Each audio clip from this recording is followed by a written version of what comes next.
36. jilete Forsış Pasok Yaşol Soru Cevap bölümünden. Elhamdülillahi Rabbil Alemin ve salatu ve selamu ala seyyidil enbiya'i vel mursalin ve ala alihi ve sahbihi ecma'in. Muhterem Müslüman oğlum, başaki Müslüman oğlum bir üşüyençe iki gurrunu ki bütün alem cihan insaniyete peyda var şunu aydatım belli. Bırak inansak da bizim iyi mitlemede yerden, içerden hulata biçilen dağıtlara bir sürü mevatayı efzudeni taklayı koci nigahdarında yerden çürünmesen bir dağıt deyip şimiyayı dağıtları koşup durdu Müslümanlık oldu. O zaman kıynasak da şu an medisilik biterken elidir. Biz de taliben 50 yaşlı adam 40 yılın evvel 35 yılın evvel bizde doktor yoktu. O bizde medisilik hem yoktu. Yok medisilikler ortağılığı adı görmedik, derdi görmedik. Hiç oya gelmeyen dertler dörüyordu. O zaman şu arada imit yiyen adamı var ya, içiyen adamı. Şimdi ulukan bir nakşı var, ulukan bir sıdatlara bolmaklığını yaşadığın bizim vücudumuzdan ayrılmaklığına tesiri var. Nereden şimdi yazık dava derman etiyen. Şuna kadar tesir koyuyeten kelleğin ağır tayırlıya, bilağırın ayırlıya, hulata, şuna menişi imanın çırka ayırlıya. O vakti ki bir gaza yerinde şeyler diyor. Şu iyen imitimiz doğru imit bolmasa Müslümanlığın, şu da bizim bedenimizi yavaş-yavaştan şüyürdüp oraya. Bir yol mutalyanın milletinden, yol mutalyanına kanırmaya geldi, kitaptan yol mutayfa. İki tayfadan pehlivanken, ol avaylı ki biz yaşadık, Samantay'ın başında bizim işimiz görüşmedi. Sondan baş işimiz yok. O sonra bir yağ boynu buğra, bir bazılar minnip duran cavan oğullar beter bollu. Ama bugünkü şu davranışları 30 yıl, 35 yıl geçti oli. Şu an bizim cavanlarımız berden gözlerinde var. İdinin gözlerinde, evinin gözlerinde, ortadan bir liten inçelikli, baldır diysen şeyde, buğut diysen şeyde, boyun diysen şeyde. Neyme? Şidatlar neyme sebep oldu biliyor musun? Şidatları imit sebep oldu. O zaman şu imitlemizde, eğer biz iki daha desek inşallah şun zerrelerinden necat taparız. Çünkü bizim elimizde deyabindi. Pişirleyen dağıtla, becerleyen dağıtla, hulata nuşabandan tut, goyagudumundan tut, incirinden tut, hulata şoňa çöreginden tut, her bir dağıt. Bile bizim elimizde dağıtlat yani. Bizim elimizde çıkılı bakıyla taktı. O zaman şunla şu imitlerde üstadı bir zayını getirecek böyleydi. Bir duz, bir de su, bir de yağ Müslümanlığın. Duda inerken ettirek dudumuz. Ya karnı yarın dudu avadan olsa. Arasta olsa. Bir de yoksa ettirek dudu yiyez. O zaman arada da bir tebip, bir çın tebibin bir yeri şu dudun üstüne kurun et ye. Şu dud diye başta bir taamda dudda atmak var, sonunda bir bolunda dudda atmak var. Bir sünnette yani adab-ı taamdan tebabat taydan, tebipçilik taydan 70 derde derman ile yerle var. O şey doktordaşın teyit et diye. Taam başlamakan biraz dudda atyan dilin şöyle bismillah deyip dilcanı deyirken dilin şorlayardın. Ahırda da nemet yakın dilin şorlayardın. O hem şey yani Türkmen dudu olmalı. Öyle dudum bu. Kıynasak da şu dudu deyip satılır duran zat. Kıynasak da bir mınnaken gurrunma Müslüman doğrulam. O zaman şey Türkmen dudum var. Karnı yanık olsun. Onun arası etiren ki şunu inşallah alsak kadim Türkmen dudumuz bir kadim zamanında kitapta okuyan adımız var. Ki kadim zamanında dudu çörek bilen iyerlemiştik diye de şu aşı öydeki yankı bağlardaki dudu var dilini deyip bornak. Ne yapın çörek bilen iyerlemiştik. Şu dudu göremde mi bildim. Şu Türkmen dudumuzda yağı var bir formun. Doğru iri. Rahatçak avlastan mı diye nahara şu koydun mu koydun eriye. Dilini de şeydi. Zahire konuda iri dilini koydun eriye. O zaman Müslüman doğrulam şu dudu yaşayışımı da gördün. Ve suumuz da başarsak yağın su. Bolmayami, bolmasa yankı ol adı ne mon? Yankı arasaliyalı var ahi, adı dilmeyen ben. Tesviye, su arasaliyan desyalı var. Şu kan peyda o da bolmasa içeceğim suumuzu kaynadaylı. Kaynadıp o tam şeydi. Sen şu şiirin ağzına var ahi. yan helelen jorabına birin geyden dağında koy, 7 gün dağında koy, o da çok içime açta boşamsın. Näme aşgal çıkye, näme hafa çıkye Müslüman doğan. Onun şu aşgalla hafa dolup içimde giripdi. O zaman sen kulliye döriyen şondan, dambarın tutulyan şondan, yeni evlatlayan şondan, köp daha da Müslüman doğan şöyle. Onun şu tuğumda yağın tuğ, bolmayan mı tesviye, ondan ne berneme, şahitip ondan kavrak olsun, kaynadıp, içiyen tuğumda hatta imkan, bolluğundan inşallah kaynadı bir şey. O bir de yağımız. Şu yağı ki şu yağ deyip pişiriyorlar ha. Kardeş benim bazam bilece bazam. Şu yağ becerilen karhanın birine işte kardeş öyle eslin şu yağdan dağdanak. Evet dağdanak. Ne mi deyip şu tadı becerilişinden, zat edilişinden ne mi diyelim? Hem karhanla böyledir ha. Hem böyledir. Ama şonu işleyen yerine sandır, gırdendir, bardaktır. Yetken içine girip var ya kardeş, nemeli öl dedi. O da şu taydan soğumuz, yağımız, doğdumuz. Doğdumuz da muhçak diyen yani etten sıratında tengille satıp doğurlar. Bir kışın onu, muhtemelen onu var, yarım kidalık kaysan var akıyım bir, sana var akıyım öyle 2 yılda olacak yani. O doğdumuz, soğumuzda yağ suratında yağımız da mal yağ. İç yağı var, kork yağı var, o da sığırın öyle yağı var. Şöyle yuhulada kuncu yağı, o da kuncu yağı, taptan zeytun yağı. Bolmasan ma çigit yağı, şu yağlar iki var. O belki bağdadan alyanımızdan baha bolyan mı kadime, baha bol patanak. Baha bol patanak. Bu denge bir beter zanına yokumli. O zaman şu üstad yerine getirildi inşallah. Bir beter bir yaşayışımızda. Köp peyda o neme feşar hunmadı bizim aramızda. Feşar hun, yeni birdat. Şundan hemmeti şu imitlerden gelir Müslüman doğrular. Şu üstad inşallah aladı dedin doğrulamakla. Ondan sonra da her nesinde bu üstadı doğruladıklarını qalan da atlanayım o zaman. İstesin baş zatla, imetinde bolanak, şonu bizim bedenimizde doğru suratında yerine getirip de varak bir bedenimizi bir güçlendirip şu baştaki şimya idatın evine geçip de şun zerrer bedeninden çıkaracaklar ne mi? Hecamat. Hecamat bir anlatacaklar. Təlebe bahçe suratında da detyaçıklarda çıkıgılı. Her kim öz hanımadasından şimdi öğrendin. Hatta şu kişi olalı var dünya geliyor. Hatta şu 1 yaşıya, 2 yaşıya. Şunları da hecamat etmeli. Hecamat asıl şu 2 gerşin arasında Peygamber Kudüs'ün mübarek sözünde var, şeytanın yatyan yerde iptir şu. Şu Peygamber Aleyhisselam diye bizim imamda kanın yürüyüşü alak cılladı attı da bizim imamda geliyor diye. Peygamber Kudüs'ün diye şu şeytan şu insan verebiliyen dağıtla şol 2 gerşin arasında girip yatıyor diye. Şu hatta ilmi taydan şunu tahkik ediptirler. Doktorlar, dağıtlar şolu diyerler ki insanın imman hamam mesela ilmi bırak diye. Kan aşağına üşüyor. Şu kan aylanıp diye şu takma diye. Ayağına bırak diye, didine bırak diye. Şu immanına böyle şey yara diye, zerbe diye. O yan bir yan diyen dağıtın. Haydi bilin avuranta, avunta, eti devulse, eti şoparmalakın bir derir gelse aşağının hafagan şu çıkıp direkt geliyor 2 yaşın arasına geliyor diye. O zaman şun yekece yol ne mi? Şu kanı çıkarıp almaklık. Et bilen hamın arasında şu tada kanı işe hecamat etmeklik adından ad. Bira yadın bunu. Şun yad olsun şu atyamanın bir. Türkmen yadın tarımı girip baram kalendayık bilemek. Türkmen'in öyle yad gel yad. Yadın bunu. Burada güydün bunu. Şu 2 vat adından ad. 2 vat hecamat etmeklik bedenmedi. Beter Müslüman doğan şu bizim can tağlığımda, oğullarımın can tağlığına beter bir peydalat Müslüman doğan. Resul Aleyhisselam, Peygamber Aleyhisselam Miraca gidenine Allah Tebarek ve Teala Peygamberimizi alıp gidiptir asmallara cenneti korkutmadan süreyim, cehennemi korkutmadan süreyim. Sonra Resul Aleyhisselam ne mi diye her ferişte geçtim ben diye. Peygamber Aleyhisselam sözde. Her ferişte geçtim diye şu ayette diye ummatına hecamat etsin, ummatına tezamet etsin, ummatına tezamet her ferişte geçtim şöyle ayette diye. Şimdi ne kadar Muhammed akbolmalı. On Peygamber Aleyhisselam öyle zor hecamat ettirmiştir. Kelletinden tür devende hecamet ettirmiştir. Kellenke şefa bakıştırdı Peygamber Aleyhisselam. On sahabe ya Resulullah sen zon şey imanı kettirip yan, iman dildirip yan, onu behterin davayı kettiyanız hecamat etti. Ondan sonra inşallah şu hecamatı ettireydi, hecamatı öğreneydi kıyındatten. O şan hakkında maksud kitaplar var. Ol yani devlet uğrundan almalı, gavahine madatlarda var. Olun koyanda uğrunu çıktı, zatlarını alsan da sana bir şeriat boyunca hal alacak bir katipçilikte var ya Müslüman doğun.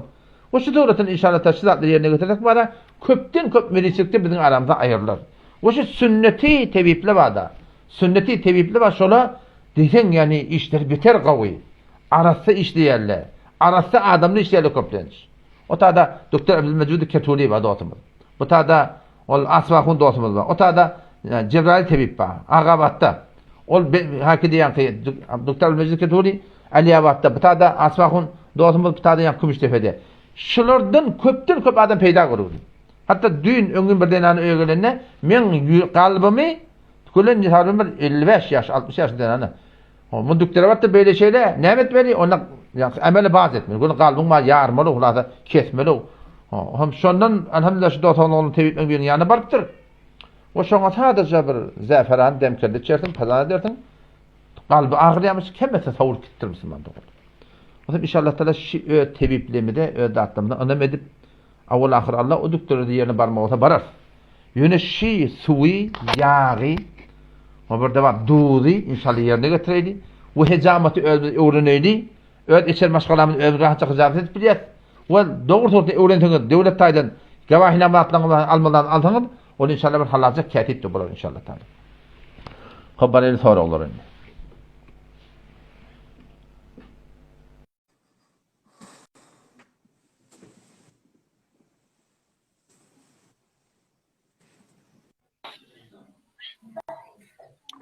Selamun aleyküm.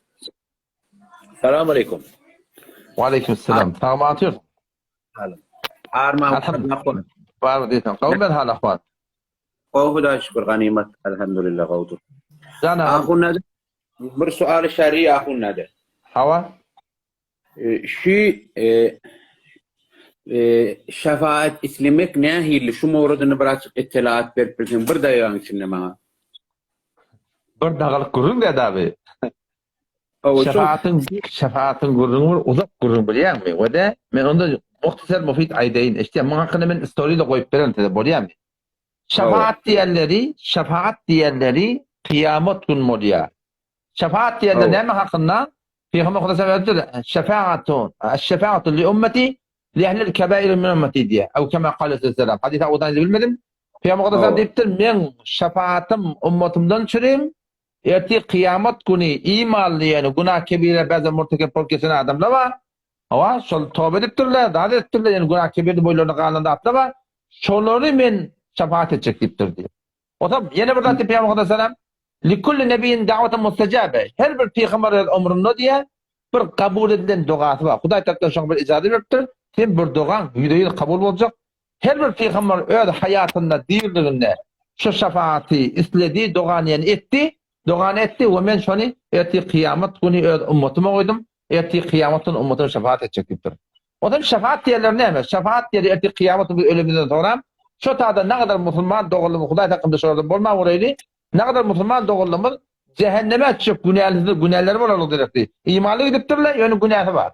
Şu günahlar ta yanıp pişip tökönýänçe cehennemde bolmady. Odan şu taýda Allah tebarek we taala şonu bende imanly adam, şoň imanyny gawurýa, bağışlaýdy diýe. Odan şu taýda peýgamberlere, şehitlere, şuhadalara, ulamalara, hafızlar Kur'anlara, hatta yımykly oglanlara, şol ýaly adamlara Allah taala ijazet berýär, şu şefaat etjek eden edat. Odan şefaat diýerler asıl şey kıyamet gün bolýanda. Ine Peygamber Aleyhisselam'ın kabrinin yanına bir ziyarete baramızda, şu an şunun Medine'ye gidiyor da, Medine barlarında 9 Peygamber Aleyhisselam kabrinin yanına barlarına, Esselamu aleyke ya Habiballah, Esselamu aleyke ya Resulullah salam verende, Es'eluke şefaati ya Resulullah, ya Resulullah erti kıyametin men şefaat ediyor deyip, şu taada Resul Aleyhisselam'ın ödünden dilediyor. Onun kulen şefaat dediğin dadın ödü, kıyamata bağlaş kıldı. Yine ondan beri de şu an yankı adanın doğası. Adanın doğası adandan sonra Peygamber Aleyhisselam Allah'ım Rabbi hadi da'veti tammı sıratul kaime şu doğan okuyduğunu deyiptir. Erti men kıyamet günüm şefaatim şol adama boljak deyiptir. Odam şu daýdan şu adanın doğasını her kim öyle okumakta gerek, her kim kendine salavat verdi deyiptir. Men şefaatim şoňa boljak deyiptir. Asıl şefaat diýilende erti kıyamet gün bolýanda şoňa diýildi. Ondan sonra da şefaatta dokul pırında şefaat var. Bir şefaatta şefaat umumi bolýar. Erti kıyamet günü hem adamla adam ata hem peygamberler hem ansızın işinde şu taýda hitap başlanmandy. Näme değil näme değil näme de otup belli bolsam işte deyip şonda önce adama tan yanına barjakda odur aýtjak. Nuh Aleyhisselam yanına barjak odur aýtjak. İsa Aleyhisselam yanına oturacak. Tamam peygamberler yanına baryanlar. Oturacak diye biz başaracak ya. Kim başaracak? Muhammed Mustafa Aleyhisselam başaracak deyip. Sonra Peygamber Aleyhisselam secdeye gitti. Allah Teala yalvarıyor. Sonra Allah tarafından nida ediyor. Sen başını kaldır. Sen şefaat et. Sen verilecek deyip. Sonra bir şefaati kulliyet diye Peygamberimiz. Kullu insanlar şefaat et diye ne verecek? Hesap kitap başlasın deyip. Ondan başladı bakayım. Forum şefaat bu diye. Dereceden kalmaktan için şefaat bu diye. Günahdan mahvolmaktan için şefaat bu diye. Cehennemden çıkmaktan için şefaat bu diye. Azabın ağlanmaktan için şefaat bu diye. Şu forum 9 formda şefaat bu diye. Hop, ahunada onu men sorulundaki kulağasyan ve diyanem ittifakın elin ağırmasın. Şu yöne siz diyanız ya Resulullah demek bir irade var diyanız. Ondan sonra o zaman şu sorulunuzda geliyor ya Hazreti İmam Rıza bana kömek et demek kullen şirk, müşrik dininden çıkan diyanız şu cürü aytyanız siz. Bizim şu mezhebi fıkh Hanefi'de şu cürüymüş. Ve de ağam avvala ve de açacağım, toğlan tokunlu mu? Hanefi'de şeylemiye 4 tane mezhebi erbaiye çargani ehli sünnette de şu cürü fikir bami. Şayet mesela bizim öz fıkh Hanefimizin içindeki ahurluğun nazari şayet başka bir tane hadis hay ki başka fıkhlerde var İmam Maliki'den berdaş edip şuliyalık kurumları aytiyan nedir diye 4 tane mezhebi ehli sünneti Heylem şu üstünne kamilen icma şeklinde deyip aytyanız mesela ne acırışı? Ve de ağam avvala şunu bil hiç vakta bir ya amamırda diyenle ya behvettin diyenle ya Resulullah diyenle bir hiç da müşrik kafir diyeyim.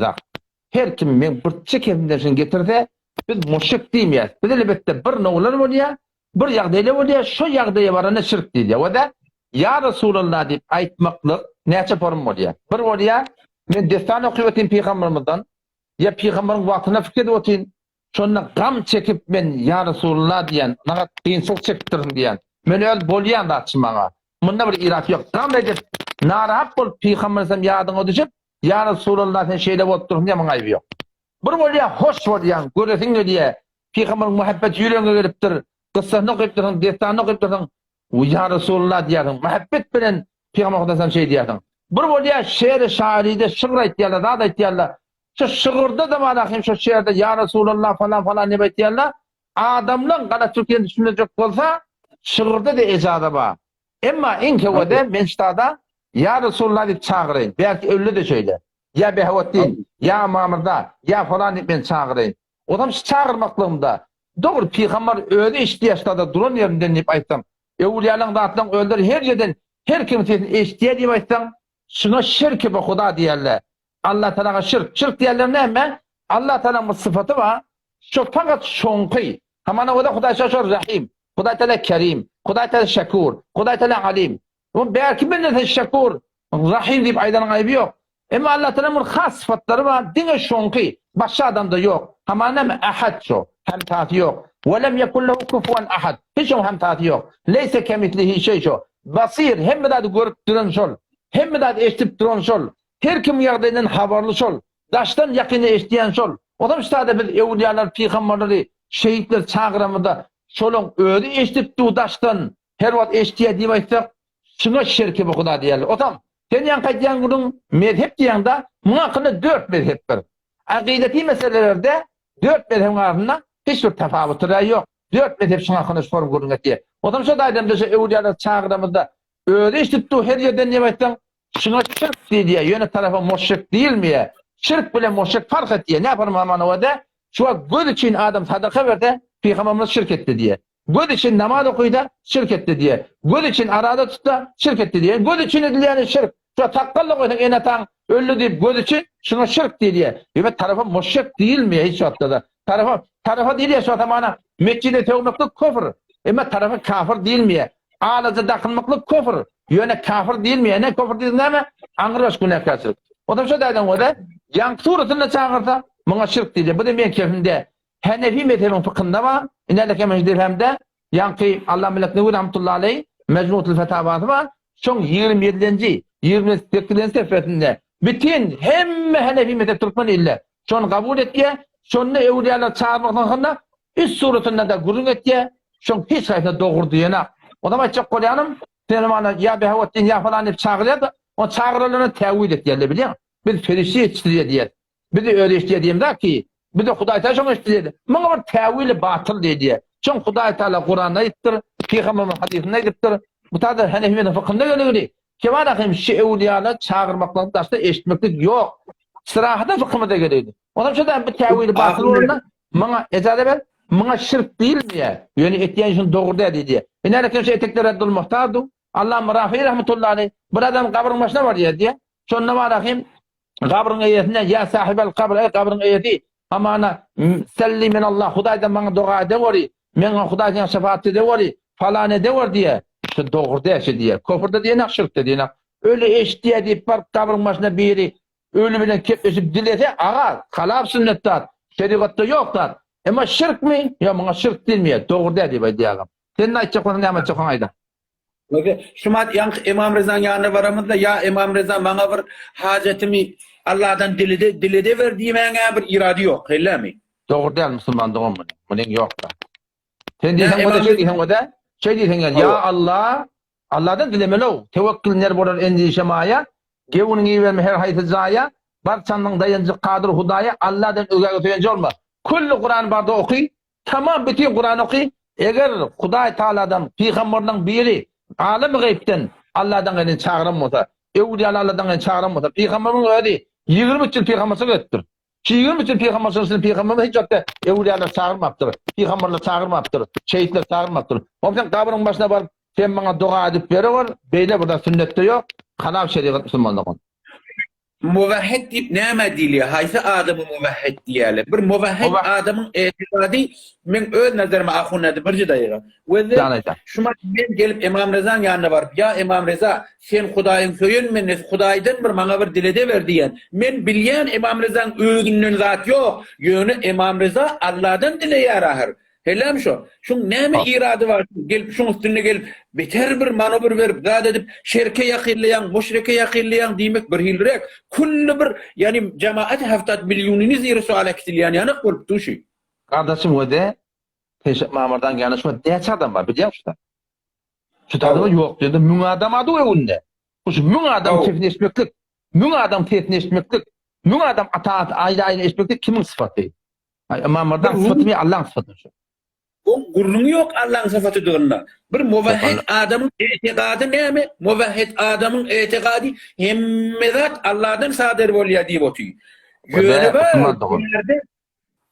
Musulman dogry goda etikadyň dogry diýip bakty amalyň ýalňyş bolanda oňa dogry diýilmeýär. Şu tamam Türkmen ilaryna ne kadar daptar näme aýba diýip etýärler. Şu tamam jinazy namaz okuýarsyň, ýoluna adyp dogry etdi. Näme aýba? Aýby şey. Peýgambere wara diýişdiň dogam diýdi. Şu taýda hem kabryň başyny dilemeklik peýgamberiň tertibinde ýokda. Şeriatymyzda ýokdaçy. Şunuňmy? Düşündüm ahunadım. Ondan soň şu pir tutulmaň mawradyna. Pir tutulmak nähili? Şunu bir maňa bir açykla beradi. Pir tutulmaklyk eger pirin haqqany bolsa, öňçe pir tutunjak bolsaň, pirin tanymaly. Kimşi?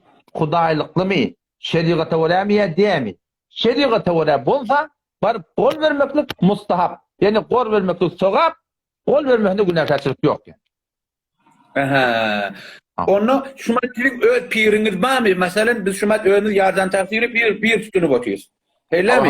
Ýa-da şey Sirajettin pir tutunup otyýarys. Siziň de piriňiz barmy? Şu öz piriňiziň mawzudyny bir açyklada berde maňa nerden pir tutundyňyz siz? Awada men awwalaşdana Mawlana Muhammed Ömer Serbazi rahmetullahi aleyh ol ýa Beluçistanyň ulukhan ulamalarynyň berdi, dünýeden gaýtdy. Öňçe men şoňa gol berdim. Tarapymda aram açyly üçin daşda gidip gelmekdir. Ýene bir baramda ýene teberrükün ýamaşan ýene şoňa barahym gol berdim. Men iki tarapça benden gol berdim. Toram ol aýrly. Aýrlandan sonra Mawlana Ubeydullah sahip ki şoň janyşyny boldy şu taýda şol oturdy. O şoňa gol berdim. Odan bir müddetde o bilen manahym şu tor ýanyna bark geldi. Bu da daş ýol gitjek bolan öýde bir 30 sagat ýol. Sonra bir tarap Pejolmady wat. Denan oglum çokdy bardım şu Kufen öz öýlerine dağıtlarına. O morşe sap şeýle maňa gelmek gitmek daş bolýar, gyn bolýar. Bu da al pir diýerleriň öz ýanyna bar peýdalanmaly. Kän jerehine oturmaly. Kän bu dağıtlardan ýany bolmaly. Adyl tawsultyanyň öýü şu. Mende kän gelip bilemek, onda ejada berdiň. Ejada nere? Bu taýda öz baran halifalarynyň biri bar. Ştada ýa-ni Taýbatda Mawlana Şemsul Haq Fiqhi diye, bulan da aňyr Türkmen Seljugilerden Yöne Türkmen dil küle yatın çıkarttırlar bula. Adam gelip şoňa gol berdim. Bir muttatda şoňda bilen. Toram. Mutada yanqi ve mutada Hayrettin Şah Naqşbendi davet berekatuhu. Kümmedin iler yani Ara Muhammed Ahuni bir oğlu var. Şu tada bir tane murşid pir var. Men şo bilen tanışyp boldum, oturuşdum, gurundeş boldum. Aqidasini, zatini hemmeden söýdim. Ve şu men şoň gol beregdi. Bulan da aňyrsy, bulan Afgan. Afganistanyň ulu gollarynyň bula. Şu Mevlana Mehmet Ömer Selbazi rahmetullahi aleyh inki ulaqan Beluçistany bir ulamanyň berdi. Şoň pirine Mevlana Gos Mehmet rahmetullahi aleyh diýerler. Şu ýanky ol ýanky Porçemene Afganistanda. Şu ýanky Mevlana şu Hayrettin Şah gibi şoň gol berdi. Şoň dädesini diýerler Rawzettin Şah. Rawzettin Şah kimi dogany? Şu Mevlana Gos Mehmetullah'yň dogany. Bizim hem pirimiz şu Mevlana Gos Mehmetullah'yň ödünü görüpdir. Öz şoň gol beripdir. Öz şoň sabak berip alypdyr. Ondan başda 7 tane ulaqan pirlerden irşat izadatını alypdyr. Elhamdülillah şu wagtda baýyny gynandyk diýen arada ýol mutaliýany halga zikri bardy. Şoda gelmeli güni sikte edip şu anda Hudaýa köp şükür öňden kän gawy şu başda da bar göjekde hem bar görämedi. Şu pir tutulmak o zaman Kitab-ı Kur'an bilen ya mezhebi fiqh Hanefiye sazegarmışy. Hawa hiç bir irade ýok da Peygamberimiň 4 tane Hudaý Taala wezife berdi Peygamberimize. Kur'an'da 4 ýerde şu 4 wezifede aýdypdyr. Kema arsalna fikum rasulan minkum 151 ayet Sure-i Bakara bar okuýup gördüňmi ada? Bir lahza. Ustadyň kompýuter açaýmyn. Şol getirip berem. Hop. Näde çenem. Habeýe gelmeni watajak. 151 ayet Sure-i Bakara'ny okuýup gördüm. Allah tebarek ve taala Peygamberimize 4 tane wezife beripdir. Näme? Kema arsalna fikum rasulan minkum yatlu aleykum ayatina. Kur'an okuýmaklyk Peygamberin bir wezifesi. Kur'anyň ana arabi okuýup bermeli. Ve yuzakkihim. Şolara terbiyet bermeklik, araşdyrmaklyk ve yuallimul kitab Kur'an açıklap bermeklik ve hikme hadis öğretmeklik. Peygamberimiz şu 4 tane wezifesi var. Kur'an okuýmaklyk, Kur'an gawçundyrmaklyk, hadis öğretmeklik, tezkiye etmeklik. Ne ummat-ı İslam'da hem işe şol awwaldan Peygamberin şu wezifelerini ummat paylaşıpdyr.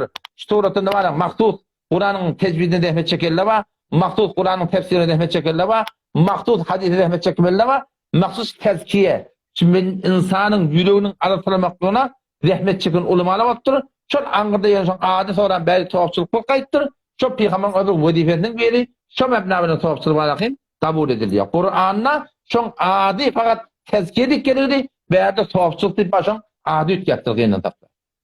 Ohum näme Vahhabiyet şu Vahhabiyette tutunmak ýok şeýle. Pir tutunmak ýok şeýle Vahhabiyette. 4 mezhep tabi şeydämi? Biz 4 mezhebi hak bilýär. 4 mezhepden galany biz musulman bilýär. Ýöne hak bilemde. Odam gyny hakda şu Vahhabi diýip bilen adamdan şula Qur'any, hadisi öz oýna we tefsir etýär we şu adama Türkmen ille. Ne olar Vahhabiýetiň gurun dursun. Biz şu an bütün Türk mezhebi umumi sonu bir Hanefi mezhep diýär şeyde. Hawa. Hem Hanefi mezhep diýär. Şu an barahym Şeyh Ulmanyň taqdirini kıyamada hon taqdirini kılary. Al-Qadra hon Dağıstani, o tapda Abdullah hon Dağıstani. Şoňa men şoňa mutada Seyfiye dogulup ta tebdigi dogulup bir hem mezhebi Hanefi diýär. Ama Hanefi bolup mezhebin bir bolup näme oňşman ýa? Şu bir kitabı üýülme ýaşda. Şu kitabı üýülmany her kim öz aklyndan öz fikirinden fetva bermesi bar. Odam şu Vehhabi diýip bir adamdan da Türkmen ile de ýok diýip ba. Şu Türkmen ile Vehhabi ile de başa ýerde şol Kur'any, hadisi geçen ulamalarning, fuqahalarning 4 mezhep düşünýär. Düşünmäni öz akylny şol Kur'an sünneti ýörtýärler. Şonu çema terslik ýaly şol gyny hakda. Eýşe bizim Türkmen zarada da hem bir Hanefi mezhebini bir oňşman ýaly dämi? Şoň bir dogry bolmaly. Hem bir dogry bolsa bolmaz ahim. Şoň bir dogry, haýsy dogry Hanefi mezhep dogry. Olam bizim öz Türkmen iliminde Hanefi mezhep mennip, Hanefi mezhebi ola bolmadyk delekdi. Kän ihtilaf çuri, bu da Hanefi mezhebinden çykygly, ol Wahhabiýetden de gynanjakda şol mezhep bilmedik delekdi. Ol 4 mezhep bilen hakda. Mezhep bilmedik delekdi, öz aklyny oýuna gidip de çatordan gynanjakda öldürdi, ýoldan çykygly. Näme adamda bula ýoldan çykarly gynanjakda. Yani ahun nadese yuzakkihim diýdiňde Peygamberiň bir däne wezifesi tezkiye nefs helem şo. Hawa. Tezkiye yani aramışdahende qalb ha. ruhları cela veriye. Şu Tamam. inni tek nazarine bizim öl yardan tafsirimiz battı. Allah rahmet etsin. Şu da bizim ruhlarımızı tezkiye veriyetti. Sen ne bilip öl muğanda şuları tutunmadın. Berekallah wede kim haşiten a tutmasan gawrak bolacak wede kim ruhu tezkiye beriyen bermeyen bilecek bolsaň şi bizim Hanefi mezhebimiz var. Şu Hanefi mezhepde wara pirçilik yürüdülse Hanefi mezhebe wara etiqad öwrüdülse tawsuk bolsa şoňa diýip bolýar bede safa berýär jala berýär. Wagty ki men görüp durýan wede bäri baş wede bütün Türkmen sahrada men pir diýip oturan adam ady. Yöne bäri başy ay 40 100 ýyly. Şu Hanefi mezhepde şun hukmy men gatam içip aýtýan ya haram ya haramyň hukmyny mekruh tehrimi. Kıyınınsak da sen şu pir diýip duran adamdan ödi, oğlun uşaklary şuna durmaýarlar. Täze inne çok bolup geldi. Aydanda bilen hafta çägitleri esparanak. Odam şu taýdan öde, eger dogry tawçylyk bolýanmasa, dogry safa berýänmasa, dogry diňden arsalýanmasa, bizim ölçegimiz näme? Ölçeg Hanefi mezhep. O men görýän sen şu aýtýan adamdan Hanefi mezhebi orada, Mulut haniler Hanefi mezhebi orada, öýlerinden gysyrýan alyjylar Hanefi mezhebi orada, çektirýän akiller Hanefi mezhebi orada, etýän dogalar Hanefi mezhebi orada, ahunçuklaryn da orada, her erkek gatşygy, perde yok, zat yok. Hanefi mezhebi orada. Odam şu taýdan men şolara şuňa hakkında anlamak bilmedim dogry. Bolla hunada ay sag bolla. Ellen gollan Allah yaram. Siz inşallah mala kimere burdaydın işleýärmi? Bir ýaşa hunur, ýaşda bolsa bizim arkamyz elhamdülillah güýçli. Bir Hanefi mezhep, biz başga burda atdan. Siz inşallah iki iş edin. Zan. Birce intizarım mı? Şu Gerçekten ortamız öyle. vahdeti de beter de bir kitap sünnet deyip görmem. Vakt bizim ahullamız da hemmenize bilýändiniz. Şu Kur'an bir Kur'an, fiqh Hanefi bir fiqh Hanefi. Her kimin bir öz bir berdaşty vardır. Şuňa öwretde dogry şekilde gideýin. Bir ihtilaf fikr etýän ara açılıp barýa ahullan arasynda gödestigi dörep barýa. Vakti ki Kur'an'ımız bir, fiqh Hanefi'miz bir, her kimin bir däne hadisten bir berdaşty bolýanlar. Agam can wede sen aýtýanlaryň gawdat, agda birlik gawdat. Bilden gurrun ýok. Ýöne gurrun şuň sene wede. Agdalyk biz gelemiz ber gelenak. O 47-nji ýyl Allah wa Dağıstan'ı belli, Ankara'da Dağıstan'ı pitadan, inelekim, kitap paylaştı Türkmen İran'ı çoğak. Hayatul Kulub diye şu Vehhabiyetin öcüğüşü işleyen mi? Şovak böyle kutturlar. Şovak birbirini kıyırırmeler deyiptirler, yeni bırak deyiptirler, vuruşupturlar. Hatta hanelekim kitap var, inelekim, Mahriyakun Nadiri Kalinci, 40 yıl minne olyadan kitap, doğruca şamurlu okuyarlara, kitabat ayıttır, sizin okuyanını doğru deyiptir. Haçak Kur'an'ım ondan merdeki bir cemaat tebliği doğruladı ortaya geldi. Ondan sonra bir seyfiye doğruladı ortaya geldi. Torandaki bu takdir bir de ortaya geldik. Ondan ihtilaf avvallan ba. Yöne ştadeten ağzı birlik diyenlerin kavdat ki yöne şu ağzı birliğe yetecek bolsak ne etmeli? Hepimizin bir çukur tükürmeliler. Şu bir çukura tükürsek o da ne mi? Hanefi mezhep. Hanefi mezhep biz bir çukura tükürsek hepimizin ağzı birliğe yetecek. Kop senin sen aýtýanyň geçecek bolýar, sen aýtýanyň geçecek bolýar. Ay, Hanefi mezhep bolmasın, agdalyk bolmasa bolýar da, doganyň adaş gatnaşyp dursak, ay ganimet bolsa bolar da. Şuňa Kur'an taýdan ijada ýok.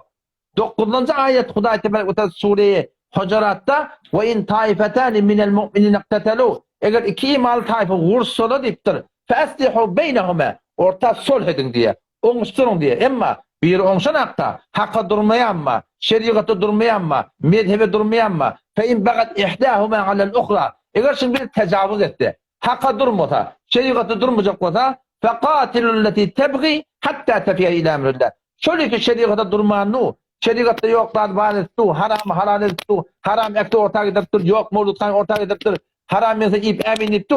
Şolar Hudaý Taala näme diýe? Faqatilul lati şöyle hakka gelmeýän hakda bilepdi. Şo bilen vuruşun, haçan çedin, bir gün, 2 gün, 3 gün, hatta tafiya ila emrillah, ta şeriaty uğurk gelýär. Odam şitaýda wada şeriat uğurda, şu wagt maňa töhmet durýarlar, maňa teýýärler, maňa at takýarlar. Men öz hakymdan geçmeni ejaranma. Emma Allah tebarek ve Teala Sure Hujuratda, şu 9-njy aýatda ejada bermäpdir bir adam bir hak bilen nahyň ortanda, şu nahyň oňuşmaklyga. Bir töşe bilen vursun, ta haky uğurk gelýär. Bula bir vurun, ikilenjden wada sen şu Türkmen ýylyň gawgolanyňa bolýar, düzeleniňe bolýar, mescidiň dolanyňa bolýar, hezamyň zaýyna geleniňe bolýar, jawan oğlanymyň namazy bolanyňa bolýar, Jawan oğlum gayratly edermeni bolany kabul et. Şudat boljak bolsa, ikinci bir yol bar. Bir dini dogry durmaly. Bir dogry diýanaty ortaga getirmeli. Şu dogry diýan ortaga gelmedik derekli şu Türkmen il çaşyp barýar. Bir hem gara gaýgymyz awwal ahir Allah ör gaýgyn, ikinji musulman dogryny gat ýüregime agyrýar. Şu Türkmen il düzeljek, gaçy düzeljek. Haçan Hanefi mezhebe gelsek, Hanefi mezhebe dursak, sonda dogrylanýar. Näme dogrylanmany? Näme müjdeler boşapdy? Näme mescitte boşapdy? Näme namazda elden barýar? Hani hesabı direkti. Jawan oğlum bilansız. Ne kadar hem muhatap bolýar. Näme diýip? Aýat jumamy da almy, mescidimi da almy, bilmeýän gurrunmy da almy, şerat tefsirimi da almy. Ýal gurrunmy diýär. Näme dogrylanmaýar? Näme düzelmeýär? Çoňky bir ahulla alyp barýan ýolmy dogurdy. Ella maşallah. Şuндaymy? Bir haramy meni iptus, ämin iptus, tawulluhny iptus, gayrat iptus. O şu zatlar milleti idirip ketmeýärler. Millet şonu için dogrylanar. Men aýtýan millet dogrylanjak bolsa, şu zatda dogrylanmaly. O da millet dogrylanýar agamjat. Türkmeni men hem ýüregime uýa. Emma türkmen dogrylanjak bolsa, dogry diýanaty gelmeli. Sözüm gelsen jan kolar etjek görýärler. Ahum molla gawy oňuşsa gawdat. Emma oňuşmaklykda wagty şeriaty durmany, on ta şeriaty urkelýänçe Hudaý Teala'nın hukmuna göre Hudaý Teala icazet bermekdir agam. Vursun şo bilen dipdir. Ta hakka urkelmek diýetçi. Oňşdan şu dawalan hemmeti hakka gelmedi. Şimdi elhamdülillah we de bir orta geldi. Hudaý Teala tawfik berdi. Da kimin wagtymy? Şu onu mesele bir okuşyp ýat. Bir adamdan geçtik, abimden geçtik, muğetimden geçtik, zanımdan geçtik. Ne mota şo wagtyn edik. We de Türkmenliň göz açyp barýar. Ne kadar jawan oldu göz açyp barýar. Eger men iman taýdan, amal taýdan, öýle men Hudaýyň ahyny men olgu bolup başladan. Millete men ahlakdan olgu bolup başladan. Sen gör Türkmen değil bir millet eğer din için mal berýän bolsa, wagt berýän bolsa, jan berýän bolsa şu Türkmeni de ol paçsamyş gibi. Şonu da ýene de berjek. Ýöne gurunçlarda şu dogry diýanaty ortaga getirmek maksat musulmanda bol. Bol sağ ahunada. Bolya haýyş etýän Allah ýaranyň bolsun.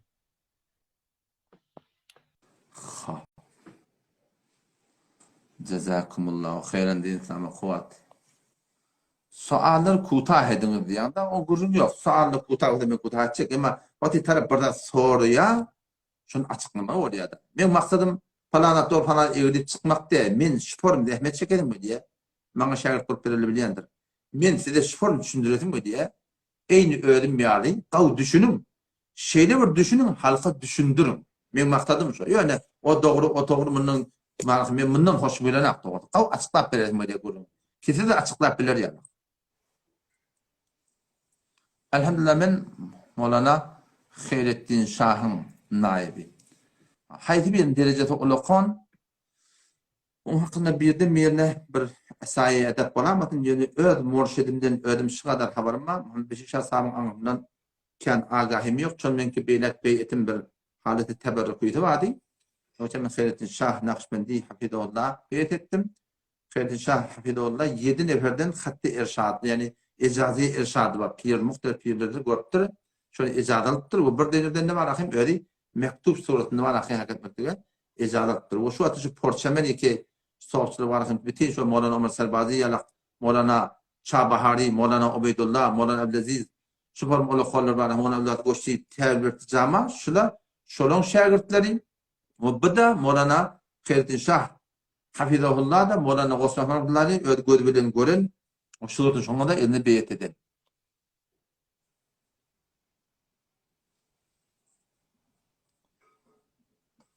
Kabri qadmaqlıq haqqında halatdırlar. Diqqətim o da qabri başardığından iyini kən etmeli. Ama ileri qayda qılınıyor da.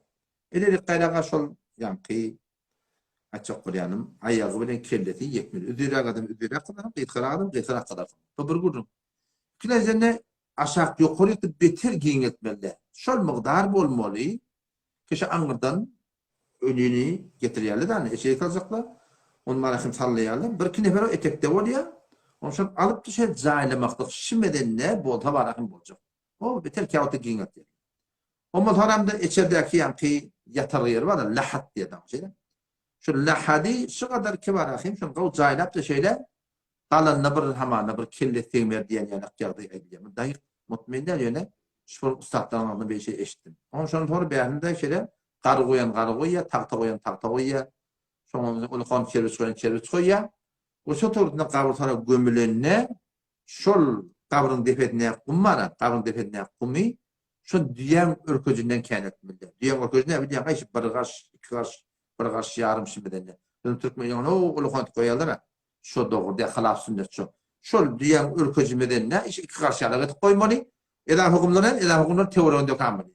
Ya ortaň gapdalda bir gabyr bar. Gabyr çöküpdir. Doğrusu gabyr çöken ýerine eda hukumlar şeýle goýakanam. Şu toratynda goýsam bolýar.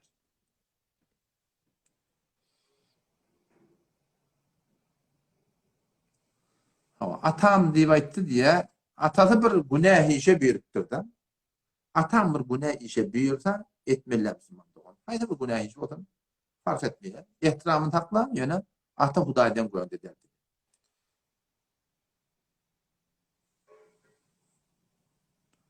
Ha, siz ýaxşy güman edin. Ha, tebiplen zatlaň smartphone atdy gerek bolsa, adam SMS verin ya direct'ten gelin. Direct'ten gelmeň, Telegram'dan atdan gelen iyi verer inşallah. Başa SMS'in için direct'ten jogap bermeni kän wagtym bolar.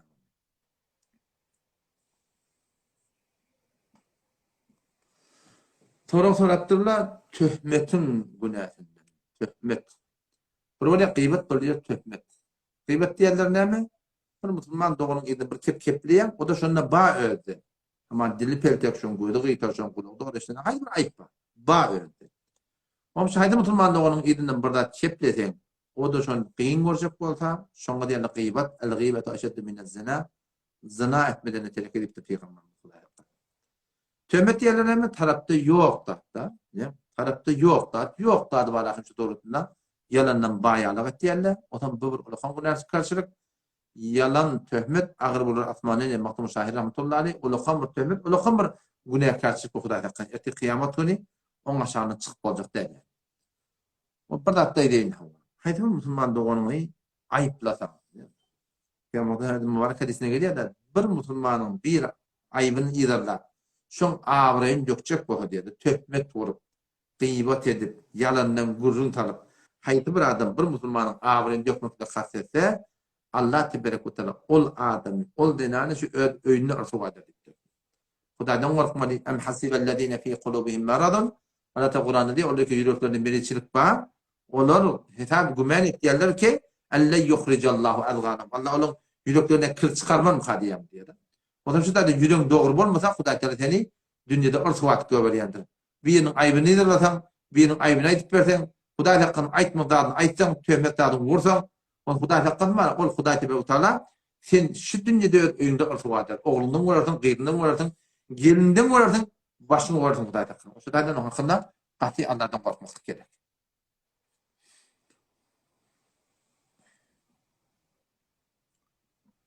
Müslüman dogamy diýipdir, gabrlar diýipdir, ulukhan etýärleki heýwanly geçmedin. Geçiňe bar, ahim diýatmyty dogry bek çykýar. Oýnadaki park eden. Ya bir hukuk kurum. Doğru. Kitabı etýände değil.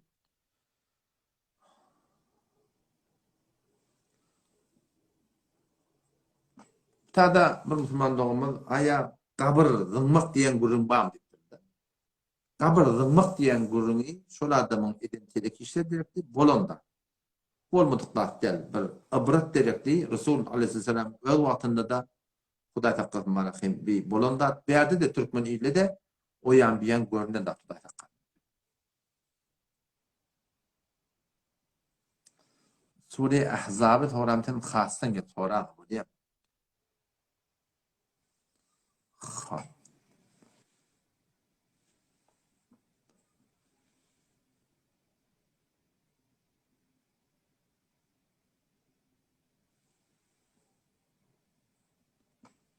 Dikkat edin Müslüman oğlum. Ayet tevessül etmeklik etikadi mesele mi? Ya da yani etikadi ya emeli. Ben inşallah soruyu koyayım değil mi? Tevessül etikadi mesele mi emeli mesele? Soruyu koyayım inşallah. Şondan koyda. Kam vaqt almayın.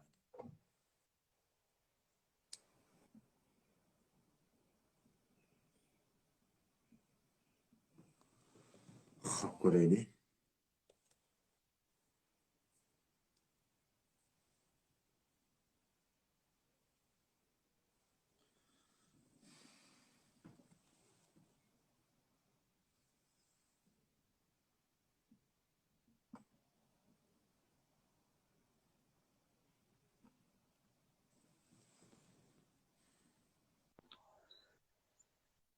Selamun aleyküm Akun dede. Aleykümselam ve rahmetullah. Sağa mı atıyorsun? Sağ ol. Selamünaleyküm.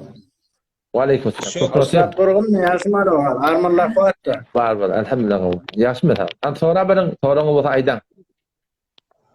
Ustad şu benim bir doğasımın öyünün pencerasına şu molla hoş gelip tak uğrayan olmalı. Şunu tanışım ustaddan soradım. O da bir cevabı verdi. Yani ben gane olmadım da ama. Hop. Şu Ben bununla bilemem. sop gelip şu penceranı uğrayan olmalı. Şu neyemeden çürüyüm ka? Bilmedim. Bilemem. Evet, Ustad tanışım aynı nazari geldi ihanet etti. Yani Ustad Mufti Merdaniye. Ha eşittim şey deyip eşittim. Tanışım ihanet etti. Fenne şu vaat kavudip ayttın şunu ki tohmet vuran o Nasız Aydan'ın hukmunu kav tozu verdin da. Ha doğrudur. Onun da cevabını biz özümüz de şununla bir cudagana halatında verdik ki. Evet. Hakka kömekçi olun. Gayret edin. Ben bir Allah kuvvet diyeyim. Bolla selamet Hoşuna ol. Bolla Allah sana kuvvet yatan. versin. Selamun aleyküm. Allah yararım. Selamun aleyküm Akun dede. Aleykümselam. Sağa mı atıyorsun? Sağ ol. Akun dede şu Akun'un hasiyeti niye memlekete ne modadı var Akun'un? Peydası var. Yine ne mi peydası var? Ha. Akun cemaatta şu an metinde burada soracak. Onu temel sana cevap vereyim. Bir teraşkarlık ne peydası var millete? He? Teraşkarlık ne peydası var millete? Hop, Şöyle olan bir- kalsın. Çörek kanısılık ne peydası var? Cingülerini sayda. Çörek kanısılık ne peydası var? Düşünem okuyor. Duvarı diyeyim ne dedin? Çörekçiler, çörek kanısılar milletin ne peydası var? Hop, nanvaçılar. Ne peydası? Hop, çörek veremiyordum eline. Ben ne kadar tanıyan, unutatıp kesiyor, hıyanet et kesiyor. Başta burada kal ya, uğrunu manasım, kıl çıkıyor, yine burada atıyor. Çörek olacak bunun ne? Hop. Onun Akun'un hasiyeti ne? Memlekete ne modadı var? Hasiyeti var. Beş- Ne mi Soruya- Soruyam şundan şey Müslüman doğunum. Diğer de gelişi de öyle gelip soraptın da ne? Bir diğer de geldi da şey. Vaat koyup durdum. Sen bir boş vaatına doldurup da bir ahun zanmıyla kurumut dedik. Bir peyda şey vaatını doldurup da elhamdülillah. Bir kutu yine gitmekti. Burada öğrettin da. Hop da bunu hemmet bilyele ki günde bir nefe geliyor. Bir Akun geliyor. El alem gördük de biri mezhepten için uşa. Dininiz ne mi? Kullum bir din var. Din İslam var. Şii o bilmeyin Hanefiye ve Şafiye. Böyle bir yerden gelen. Din ne mi? Din fa bir İslam var. Böyle mesela Sen şey Ayet doğru. İslam'dan ne kadar şınaktın var? La ilahe illallah Muhammed Resulullah bana tercüme et başaracak mı şu vaat? hop. Bana ayet başaracak mı? Sen şu dinin hakkını neler verecek koruyan? Sen şu la ilahe illallah Muhammed Resulullah diye ne mi dedin? Ben Müslüman mı orası böyle ferezen? Ben şu Müslüman mı olacak? Sen bana şu la ilahe illallah Muhammed Resulullah düşündür. Ne mi dedin şu? Her milyon hem ma düşünün. Ben falan sana diyen. Kedonda öde, Din- gurun şun tine. bir- Öde, ağam can öde, gurun şun tine. Mene utandıracak kılmak, yüzünde göremek, kökemek de gerekke. Meşne çak koyan öde, ten heni din İslam'dan la ilahe illallah Muhammed Resulullah düşünüyorlar. Sen gelip İslam'ından hakkında zinneler vermekten yanlışta. Hop Sen men git bir evcesete evlen, evcesete evlen, Kur'an. Can, Elam memleketin ne mi müşkili var? Bu da fakir var, bu da bikari var. Ahun sen ne etmeli şu ahun? Alaki gelip. ağacan öde, men olun gurun, ayrı gurun, meni temen dertleş. Yöneten gelen İslam'ın utuna barmak koyan, İslam'ın hakkında bana nezer soruyan, İslam'da seni şu intikad et durumda. Men aytyan seni İslam'da doğru şınaktın yok. Sen İslam'ı ilk de tanı, o zaman şu dörtmet hep neyme, böylük neyme, neyem için vuruşmalı, neyem için oklaşmalı, o zaman sen şunlarda düşünüyorsun. Senin İslam'dan Ben agahın vuruşmalı. yok da. Ben vuruşmayayım ki ben bir saat uğraşıyorum. Elam memleketin oladı verdim az falan. Sen Gelip ahun ki burada biliyor mu? Olattan baş çıkarıyor mu? Şu ağa ben nakıl çörek çıkarayım. Ahun geliyor fakat diyor ki onet fanet diyor. Ağa taraf aç. Bir ahun bir burada biliyor mu? Bir şogli iştigal edip biliyor mu? gelip bu tayda live'de gelip getlerine aga bir verdim iş öğretmen şogly iştigal etdim. Şerwede Ulagat Pul çıkaran verdim. eger Türkmen sehran iyili Doymuyor ki bu geplemine. Ulagat musulman doğan Türkmen sehran iyili fakat men bir çay demede atıldı. Ayı, kırkı, yüdü, yılı her obadan üşürtülde hiç kim vermetilde. Üşürtülde garip, yetim, ölünecek gene burada. Allah bilen kasam eger bir yılda bir tane bergil tapıldı. Men diýelmi de lakada men näme diýdim. Sen şu an 1000 öýden, ulagat 1000 öýden her öýde birçe ýyl ýete berýärdi. O 7 gün bilen işimiz ýok. 40 bilen işimiz ýok. 100 bilen işimiz ýok. Aý bilen işimiz ýok. Fakat her öýden birçeden ýyl ýete berýärdi diýdi. Otam, men şu ýyl ýete berjek onu gördüm bermedi. Kakam da ýok, ejem de ýok, dädem de ýok, nänem de ýok. Fakat birini her 1000 öýden diňe birçe milyon hakçyt diýdi. Bu 1 milyon da şönak. Kötüp taňdan anda 500 bolýar. Her öýde başdan birçe milyon her öýde birçe ýyl ýete bermelilerine 1000 öýden 1 milyard bolýar.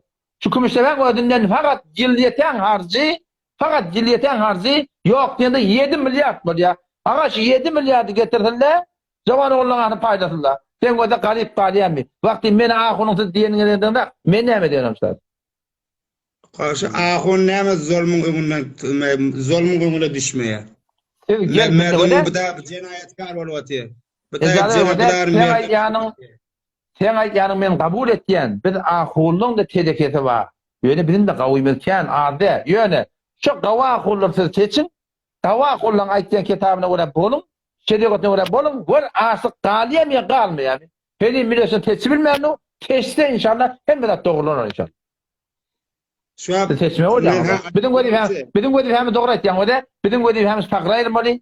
Bundan soň marha herife dogrulanmaly, jawalyň ýolun tutmaly. Şu bar fesadyň öňüne soň Ahmet hem aýtýan kabul. Ýöne sizin wezifäňiz näme? Sizin de wezifäňiz şu gel, kitaba görä keplýän Hanefi mezhebi görä ulamadan gel arkanda durun, şular o näme diýip şoňa diýekdi durun. O hem sen gör dogrulanýar, dogrulanmaýar Türkmençe. doğrulanmaýar ahun näde? Men diýäniň etýän, men diýäniň maňa çörek bolmaýar kebe.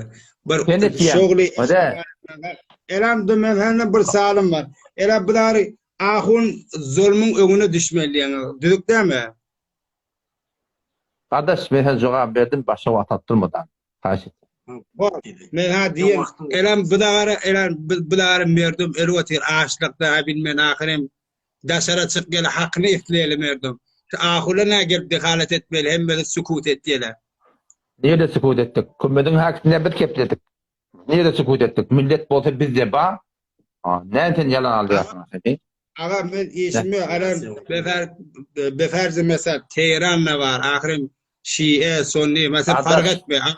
Kulağa, maňa fark etýärmi? Taňa fark etmeýärmi da? Men Sunni, men Şii'de, Şii bilen Sunni maňa dağ bilen atma farky var. Taňa fark etmeýärmi sen öýüň? Belki men diýjek hem aýratyn hop beren bular merdin erweti hakyndan öçi. Mesela şu ahulana gelip dehalet etmeli. Subhanallah. Babacan, men eger padşah bolsam, men eger wezir bolsam, men eger birde bolsam, sen aýtýan dogry. Men taňa aýdyp duraňa, men birçe däne aýtýan dadym aý 40 ýüri, o padşahlyk durdun, Tehran durdun, hiç Türkmen ýerlerinde abad edýdi. Sen heni şu Türkmen ýeriniň arasynda biz ahunyň, men ahun hak bilýän bolsam, geçip bütün Türkmen sana men diýem esirle, weze gariplik galýam galmaýar. Hiç ota galyp bermez. Diýem de hakda. İslam işini ýok diýsin. Kur'an men işini ýok. Nefsiniň oruna aýtýana dogry da ýoş bolar da diýip çetik gelýärsiň. Bilsen awra bileňdir. Bilseňi de edeňdir. Şeýle günüň dograjak bilen.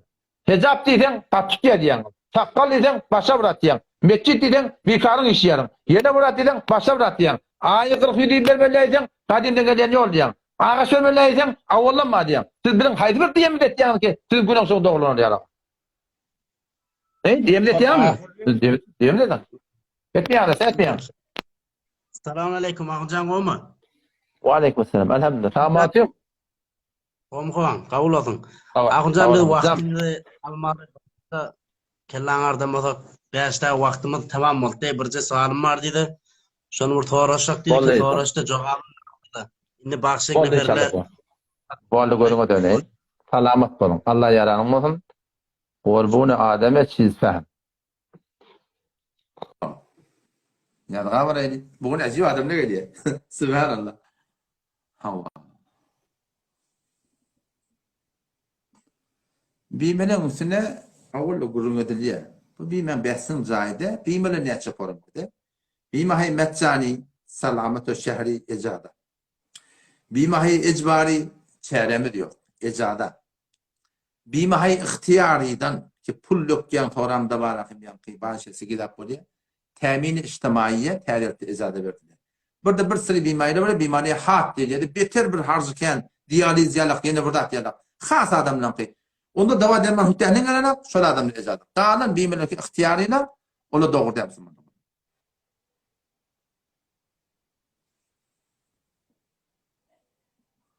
Bilen yaxşı köməklədim, yaxşı köməklədim. Məsnui deyişin dəhətdən için qosunasını çıxarmaq gerek yok. Giyice, içeriğini sürməkdən günahkarçılık yok. Yani tecrübeten qavda ediyor. Evliyaların hormatını deməkdən iradı yok. Bir hem kabul ediyor. Xo'p.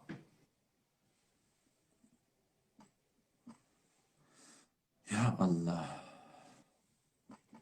Jazakumullah hayır doğan kabul olsun.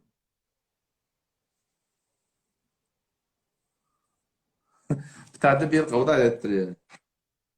Kuş gelip aynadan vuruyor, özünü aynadan vuruyor deyiptir diyor da. Subhanallah. Vallahi alem.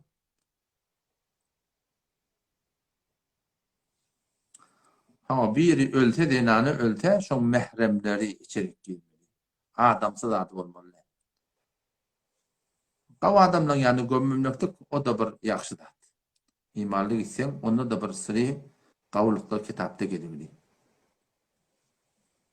Ölen adamla qavlığına etmeli. Megenin ki, hayti bir fesadi, bir dada içecek botan olayla vurur. Yahmana o bir yol yolda gidipdir, şuna çıkmamak hocam, olayla vurur. Umumi zorlu ölen adamla qavlığına etmeli. Ayarlı olamazın ki işecek boluyarlar, Munşi burada diyor ki mehrem, namehrem, raayet bulmuyor Müslüman doğru. Buna doğrusu Kur'an-ı Kerim. Onun için taydan siz inşallah Hudayt'a dua edin, yalvarın. Ya Allah bana arasıcı iş verdi. İnşallah Teala Hudayt'a yol açar. Gayret. Her postun aşağısında ben şımarı telefonum vardır. Şımarı daimi isimiz vardır. Yatsı namazı okuymaklık. Ve de yatsı namazın vakti giyeceğine belirli yatacak diye de. Yatıdan sonra giyeceğini söylüyor. Hemen 10 saat giyecek olsa, şu avvalki bölümünü okuymaklık mustahap soğabı çağıracak. Onun hayatın işin derdim oraya, ikinci bölüme geçecek. Yeni güne kaçık yok. Bidunez ozur giyeceğin ahirki bölümünü koymalılar. Ozurun buraya, hemen ne mi? Burada da meşgul musun bu haydi işe? Ya şuna yolun yadak geliptirdin. Bir saat yatıyan turuyan. Şu da icazı var. Bidunez ozur giyeceğin ahirki bölümünü koymalılar.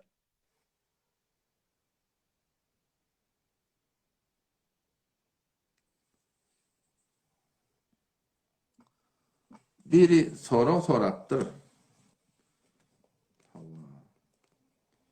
Coğrafyayı. İmansız giden adamın teklifi. Türkmen muhne gayrak Türkmen. Onun hukmu ne? Eğer şota hiç bir davet gelmedik olsa, o da şu geçenki dilin hukmunu öyle doğru diye aşağıda olsa inşallah cennet görür. Yotan Huday hakkı. Diyanet daveti gelip de doğdurmadık bu da onu vay bahadır. Sonra düşünmedim olmandan bir meğata diyelim. Bir gurun deme sünnet ediliyor da olacakları çarşamba gün ne kadar yerde çarşamba gün etmedik diyelim. Onun bana bir gen aldım. Ben hemişe eşleyen adım çarşamba gün sünnet etmeliye diyelim Türkmeli. Onun bir bana haber verdi ki yok falan işler sünnet etmeyen ama fakat çarşamba gün etmeliye diyor. O lakıt etmeliye. Dikkat edin Müslümanlar olmadı. Oğlancıkları sünnet etmekte Peygamber Aleyhisselam sünnetini hemen 7. gün etmek. Ne hala şembe olsun, yekşembe olsun, döşembe olsun, fark etmiyor. 7. gün adı. Yanlış ettim kadime de. 7. gün oğlancıkını evet diyorlar, sünnet ediyor. Yarım gün de bitti yani. Sünnet-i Resulullah sallallahu aleyhi ve sellem. Yeni bir sünnetini hemen kelle olanın kellesini 7. gün tiyirmalı. Tiyirmalı. O zaman şu tatçıyı ne çekelim olsa şol miqdarda kumuş sadaka verdi. Kumuş. Kumuşun ya öyle ya kumuşun malakın pulunu sadaka verdi. Onun için oğlancık şonla sünnet etmedi. O çarşamba, perşembe, cuma buna yanlış kurun. Bu kitapta yok. Yani Matı Muşahir rahmetullahi aleyhin bir aydan gurunma kitabında. Huday pakatın çarşambın tiyoderinden dırnaktan diye şu. Çarşambın tiyoderinden dırnaktan menzur neyme? Şu çarşambın hecamet etmeliler diye. Hadisi çok hakkında bir katarak gurundu dedi. Çarşambın hecamet etmelilerden. Mesela çarşambın dırnağına çarşambın hecam baştaki var ama oradan sünnet et. Burada müşkül yok. Yadgılara var idi. Semenu da bizim başımızdan ayrılmaz. Hala bunun pişirin. Yıl tədələrini bırdat etti, doğru değil. Hala bunun iyi verin semenu. Onun için pişirmek doğru değil.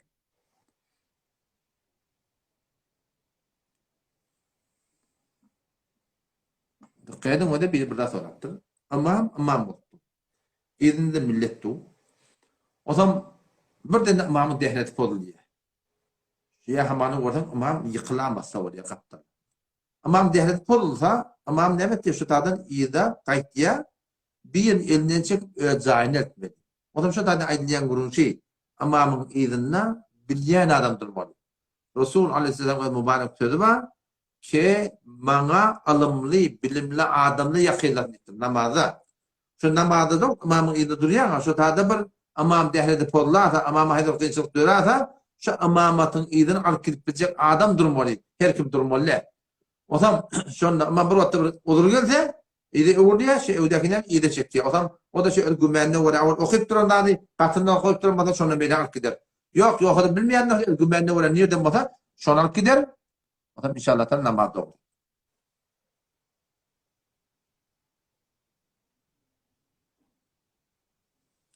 Ezzevacı ve maharem 15 yıl sonra İslam'da haram oldu.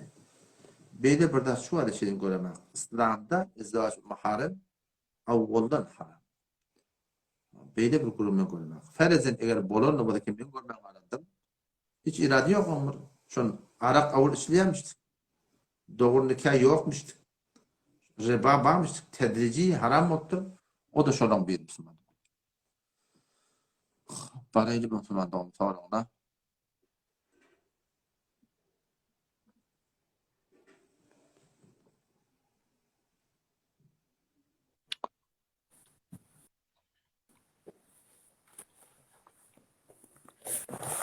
Selamun aleyküm.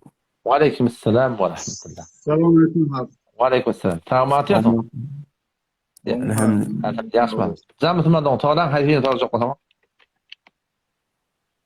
Sonra. Doğuncum sen sonra ya sonra. Ne sorayım akuna? Sen sonra hava. Akuna da öz bilşin yali oradaydı yetip geldi. Hava. Şu arada Müslüman doğulumuz yolun uğrundan mal öldürüyorlar. Mal gara, koyundur, sığırdır, düğüdür. Şunu öldürüp etin satıyorlar. Hoşunu şu yağdayı kolu yuqa pokara adamlar görüp yürekler inci yarşine. Alp bilen okla bahatçılık aydan yıllan ağzına ettirmeyen Müslüman doğulumuz var. Doğrudur. Şu şeriat şuna näme hukum berýär akuna? Ha bu soruyu yani geçen cerhede bir sorudu. Galiba şahitsin öğren boldun.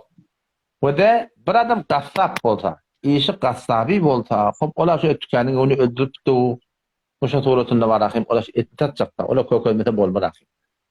Yöne gurun şuntune, eğer her Müslüman öldü, hemen 4-5 yıl öldürüyordu. 4-5 yıl öldürüyordu bolsa, ya hemen her kim öldüğünün için öldürüyordu bolsa. Adam şöyle ki öldürdüğün için öldürüptü, 4-5 yıl öldürsün, 2 yıl öldürsün, 1 yıl öldürsün, şöyle hattir imkan, şöyle işi basırgılı etsin. Hem sayıları dağıtlarına, baş adamdan kök etmesin. Kök etse de, kök etleyen de bolsa, görmese bolacak değil.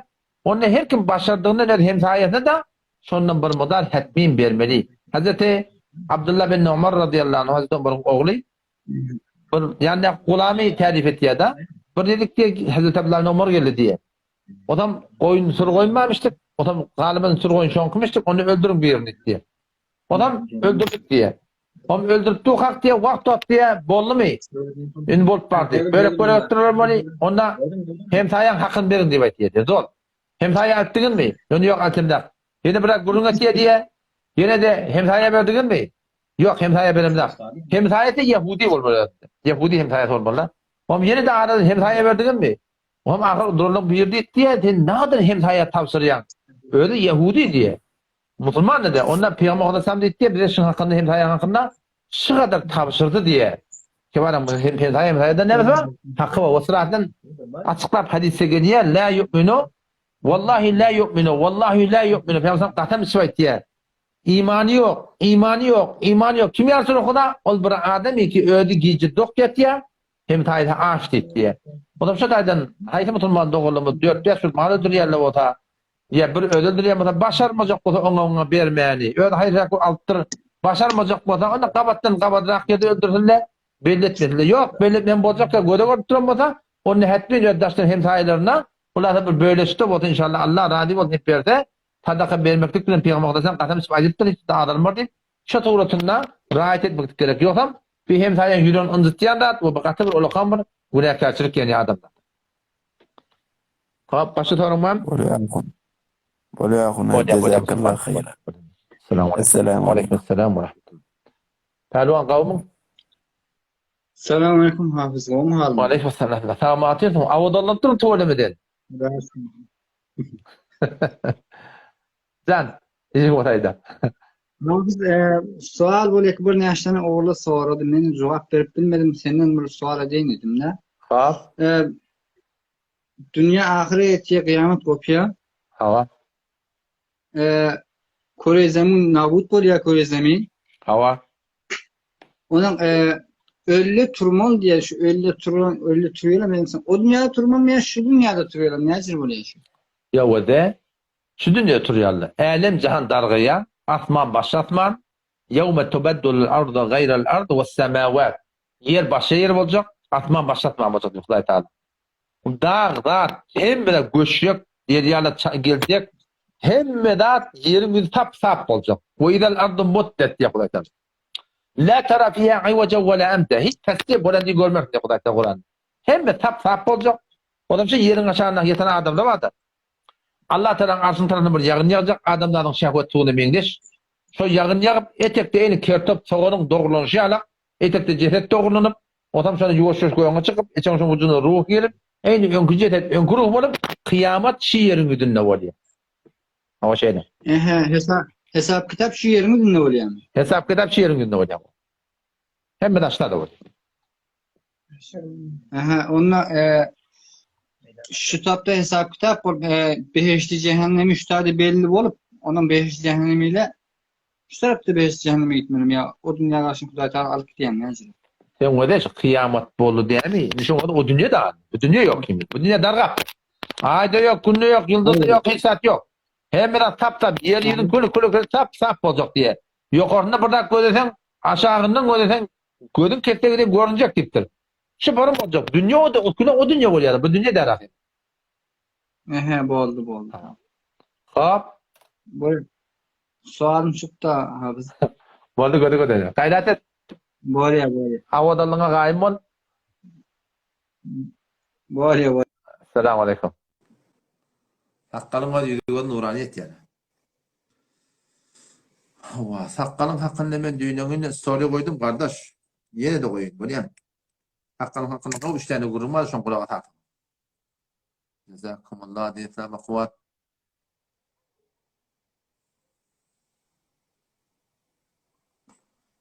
Hava bir gazmakın tahsil hulata şiyanki münazıra olmalı tabi diye. Oturuşmalı olmalı. Çarçop şeyde oturmalı. Böyle o zaman şu doğrultusunda bir taraftan akıp member Mufti Merdani mutekellim. Mutekellim diyenler kim? Ya ben mutekellim ya Mufti Merdani mutekellim. Mutekellim ne için? Münazaretçi adama değil diye. Ama şu an yani münkirin şefaat bile şefaat yok deyip verirler. Kıyametin şefaat yok deyip verirler oldu. Şöyle münazır ettik. Mutekellim benim yani münazır benim. Onlarda bir yankı Muhammed Canahum bir gün münazır ettik. Mutekellim münazır kim? Yani Mufti Merdani. Berde döküye tavda oğlum münazır ettik. Mutekellim ben münazır. Mutekellim ben münazır. Onun için hatta şu an aydiye kepneme şey burada delilimiz var diye ihtiyacı diye ne kadarları. Kasmahın tahsilin gururunda berde akla ihtiyacı diye bütün delillimizken yönü mutekellimiz yok diye ihtiyacı. Ne dedim bunu ya? Yani ten takdirin ten ustadın ki yılı onka diğer şirket bir muallanla kellerin zonkunu koyuyor burada düşündürüye. şu ötüşünden dadın gelip de var. Dedin öbürde oturup da aytmaklığa şoň yaraw yok mu yani? Yani şu buna mütekellim yok yani münazır yok. Ne dedim bu dedi? Akılsın kabul etti yani. Bu gurun yanlış mı? Aytyan ki anamında olsa şol adam ki gelecek, şu mütekellim münazıran gelsin inşallah.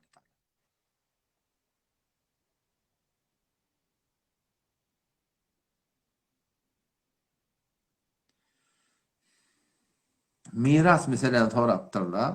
Miras meselen. Ve de bir günde edin işte.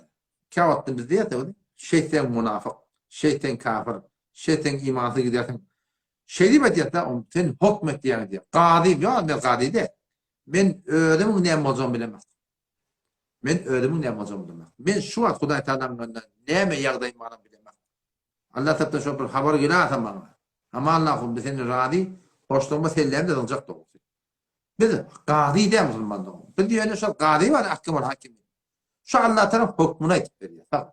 Fakat diýenne aytip berýär. Biz hukmeden ne Müslümanlar aslında. Biz falany münafık diýip de, falany kafir diýip şeytan.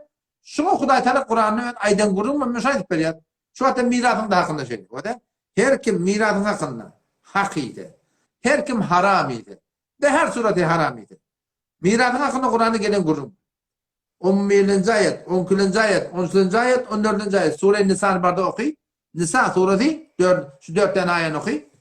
Şu taada Hudaý Teala mirasy durmadyk adamlar ebedi cehennem diýipdir. Näme diýip? Haram ettir da. Ayarlaryň hakyny bermepdir. Haram ettir aga. Logman haram goşupdyr. Ten logman haram bolsa müňür namaz okuýar. Müňür aradadyr, müňür hajat, müňür sadaka ber. Hiç rat kabul bolmaýar. Dogry barjak jaýyn, dogry cehennem. Men aýtýam ýok, Kur'anyň aýdanda aýtýam. Men aýdamam. Bir Müslümanlygymy gowda sorapdyr. Kän gıybet etdim diye. Onun bununla yerden şok öleşip burada kân gıybet ettim diye. Näme deyin diye de. Dikkat edin o da. Hayır bir adam Müslümanların tövbe edecek olsa yolu şey. Yürekten aginattır. Yalla me bağışlayıp yalvarmalı. Öğrep edecek edin. Ondan sonra. Hayır bir adamlar iki şon hakkında şunun Allah'ta gıybet ettir diye. Şon inna Allah'ta. Gevunna gıdıptır. Şon yanına barıp profesyon baylar. Tücürük bilen. Falancan adamsılıktır. O yan bir an birbirinin hakkı olmalı. Yetenler hakkını bile maaf ediyor deyip şunun mafiyet, afu talep etmeli. Yol şu. Ya Allah. Söylemeden ne kadar adam mı?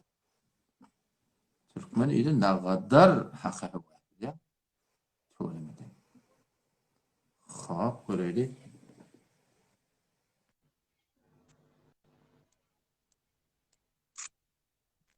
Ayda yarayar huneye men ayda terör. Selamun aleyküm. Esselamu aleyküm. Ve aleykümselam. Tamam atıyorsun. Hudaýa şükür. Taqdir gowmy ýaşman gowmy. Allah wat. Yaxşı mı? Hoş geldin. Hudaýa şükür. Bir sualym var taqdir. Sen ayda. Ay ýektere şu dat Hava. Ayda. ay ýektere şu urhojmaly ölmek näjire? Ya irat yok. Hiç irat. Ha iradi ýok ha? Hiç irat yok. Ne diyorsun? Ha ýok şu an sorajakmyn. Boldy inşallah. Boldy. Allah yaranın boldy. Gelin almatan. Kalban kavmden alın. Hudaýa şükür. Tamam atıyorsun. Hudaýa şükür. Tamam sorun mu ayda? Sorun mu ayda kaçtı?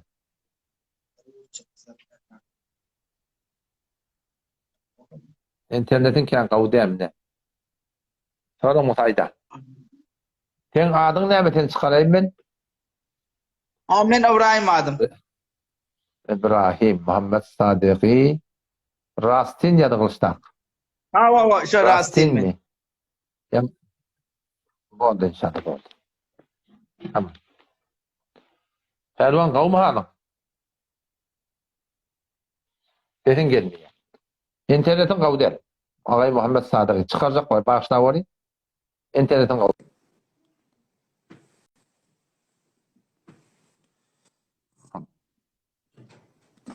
Kaporcan da soracak olmalı. Kaporcan sorasın. Abdülbasit gelsin.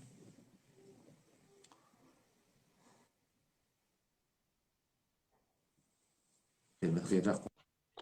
Selamünaleyküm. Ve aleykümselam. Alwas qawmy. Kavmala. Elhamdülillah. Tamam atýarym. Hudaýa Selamet şükür ol. gowdan. Elhamdülillah. Canavaktan işim olsa.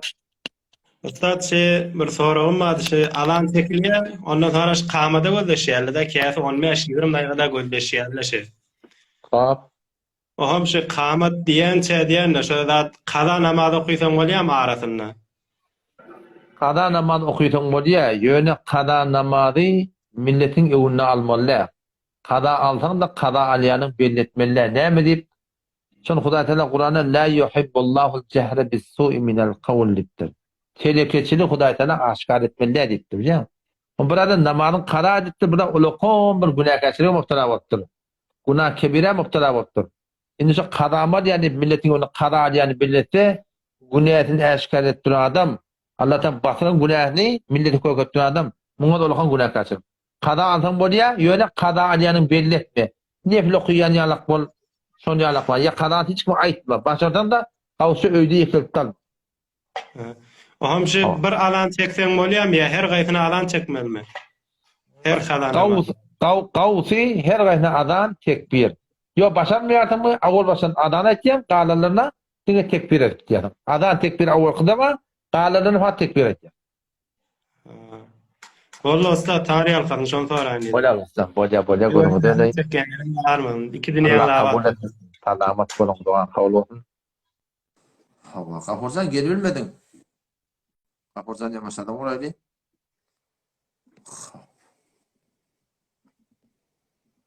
Ama gıldı de. Ya Samat. Esselamu aleyküm. Selamun aleyküm Hacahun. Wa aleyküm. Hacahun bağışla beni yukarı kelptin. Ben tizden vurdum orada bağışla. Sen Gafurcan. Hacahun burada soracak mı? Hacahun elan tize Peygamberin getleri hüccet mi ya? Kur'an hüccet mi tize? Böyle sesi emeğini çıkarayım ben. Emeğini bağışla var çıkardım. Maşin bilen geliyen şakır şukur. Ne mi dedin Gafurcan yine bırak? Hacahun tize diyen ne? Allah Teala'nın gepi hüccet mi, sözü hüccet mi ya? Peygamberin gepi hüccet mi tize? Ahullara da menzurum. Gafurcan sorun doğru değil. Yok ben menzurum. Peygamber Hudaýa terkti. Yok yani hadisleri var hadi hadis başla. Size hadisle hüccet mi ya? Kur'an'ın aydınları hüccet mi tize? İkisi de hüccet. El-an dinle, Hacahun bağışlayın ben şimdi şu gepi diyen, ben ne için öten akşam bir nefer geldim Mufti Merdan'a tohin eti şunu diyecek olayan. Dinle, 10 öylü Türkmen şu Türkmen Sahra'dan 10 öylüden 6 öylü diye ahun bunun. Değil mi? 4 öylü de ahun ağa. Geldi bir adam geldi Mufti Merdan'a rahatça tohin etti, rahatça da kasam verdi. İneki, bir adam hiç muhakkı yok, bir ahuna kasam verdirme. İnek rahatça tohin verdi ağaten dua yazdırıya plan dedi. Dinle ondan ahuna ağa. Kur'an'ın kodu özünde aydıklı. Hop Allah Teala aydı men resmanı çang vurun ya. Hadisin muttahip olun ya. Doğru. Meşvere edin ve emrahum şura beynehum meşvere edip durun ya. Ne edip şuralar ahullan içinde ihtilaf var. Ondan şu ihtilaflarda bir de serayet ediyor dinle. Hop bir de ondan ne edip mesela Mufti Merdan'a bir uğraşım ya yarcana uğraşım gidip olan peşe biz de onlara uğraşıyor. Ahuna ne düşünüp oturup şu müşkülü halletmeyelim. Der sureti ki Allah Teala kolu öldü diye men resmanı çen vurun ya. Ne edip şunu etmeyelim ahuna. Gafurcan bir zayla şeyin bilim ağırdı. Başını. Bir zayla şeyin. Gafurcan o da yani ol Qasımahun takdir orta geldi bilýän. Oturuşmaklığı bir teyyar, lata şifarum sizlere gülün ne bilen geldi. O da bile doğurta şuvap bir 10 killa bolli. 10 kil ve bir de aydıp bir etti. Gel otur şöyleyin, gel otur şöyleyin, gel otur şöyleyin deyip. Kıyınan taktı bir de karşı dururla oturuşmanı teyyar de. Bir de gülüm yok. Şu hatta yanşıl Qasımahun takdir kefa aytti. Muhtemelen ikimiz ortaya geldik. Ağa bir ikimiz teyyar. Barmolla olsa beşinin adını verdik.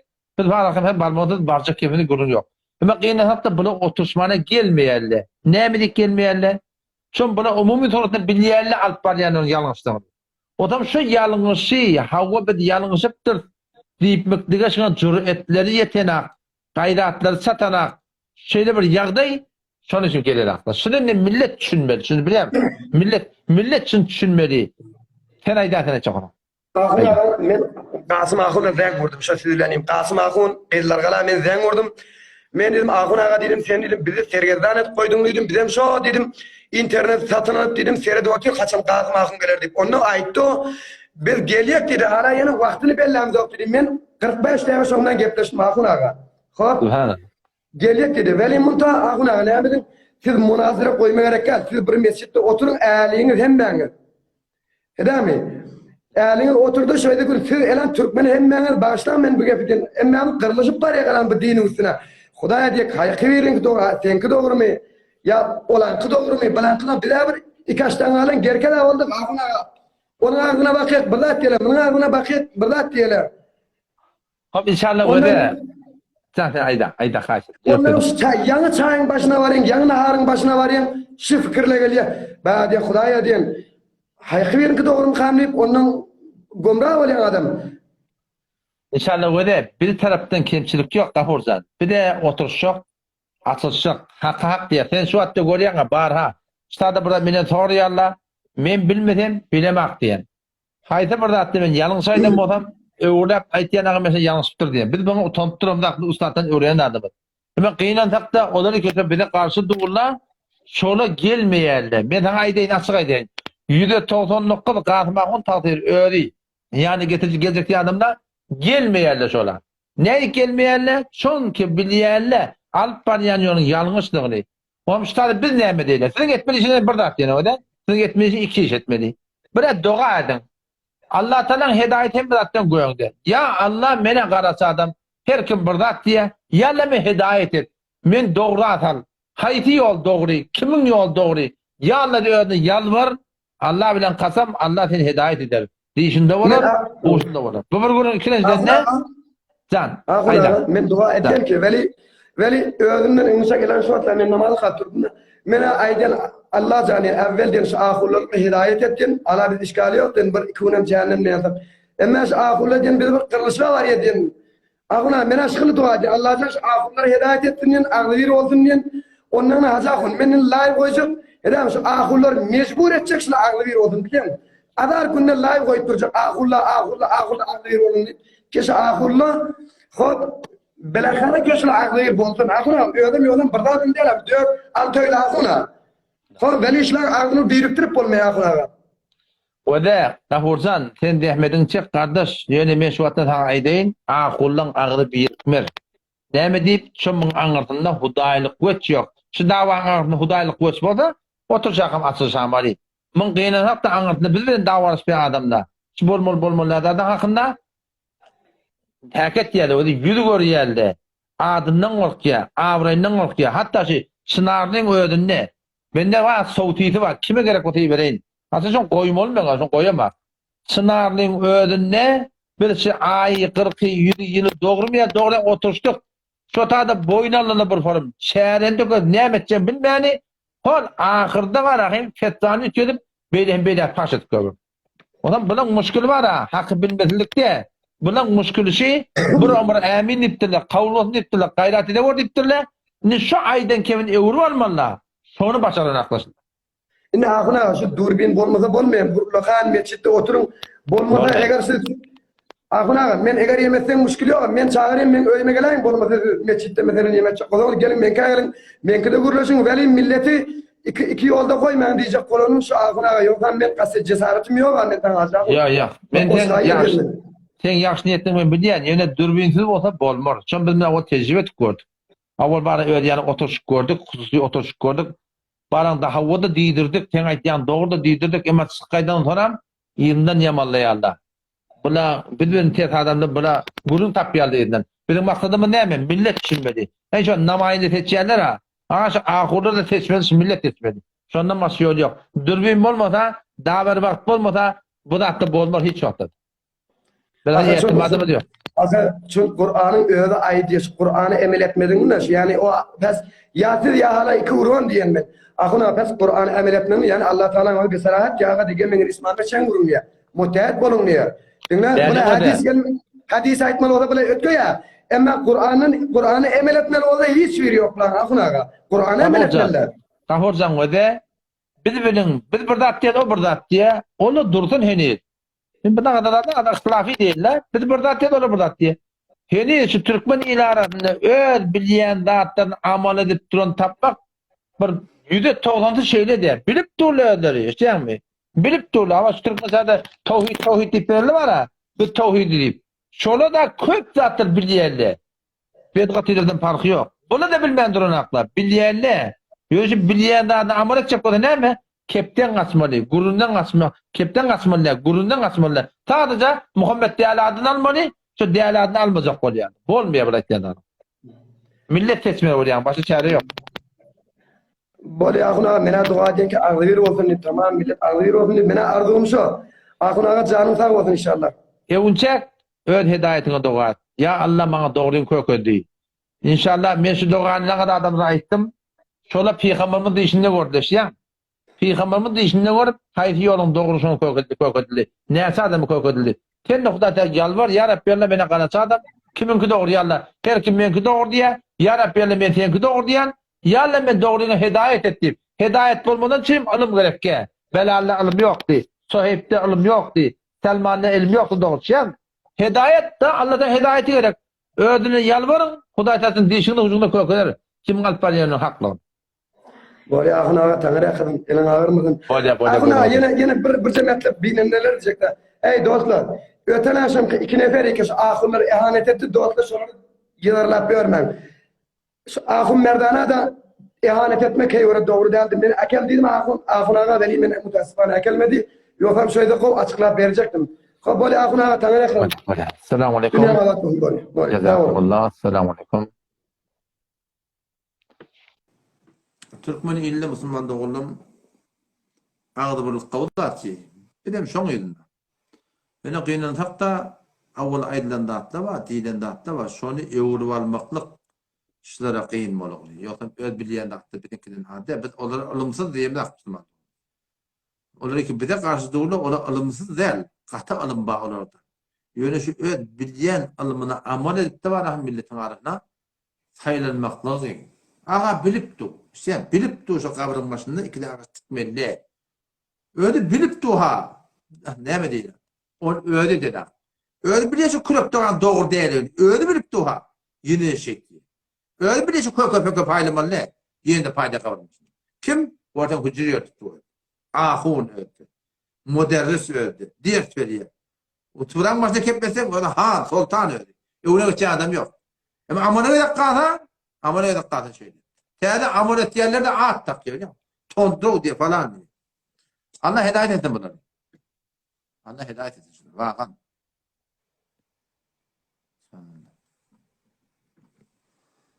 Ha. Öyle Esed Kali. Akım onda temiz çıkı gelen de var.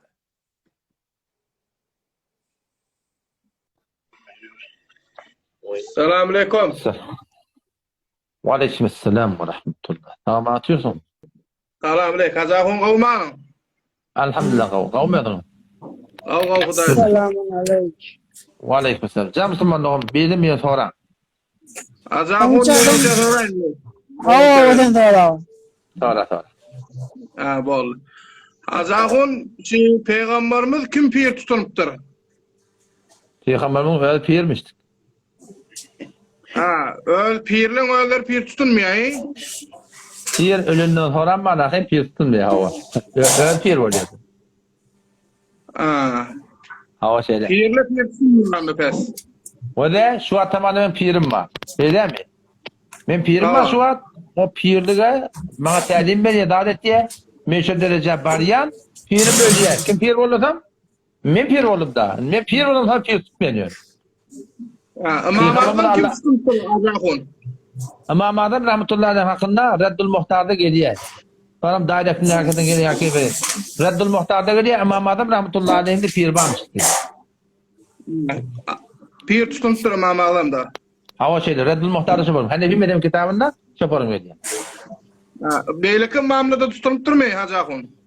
Beyleki imamdan tutunanı ben havarım yok. Yani İmam Malik rahmetullahi aleyh, İmam Malik İmam Adam bilen bir mezhepte bir esirde yaşayan adam deyiptir sırahaten men tesavvufe ve lem yetakafffe yetefakkadı şu da şu tuhafçılık hakkında Gurur edipdir her kim topçulukdan alıp uyuşursa diptir. İşte kemale yeter diptir. Ama malik bir şey diptir. Hava kardeş sözü. So mamağın kim tutanlık bir koyasan elin ağırmam son tavuk ol belirtek. Çeş. Koyardı sen.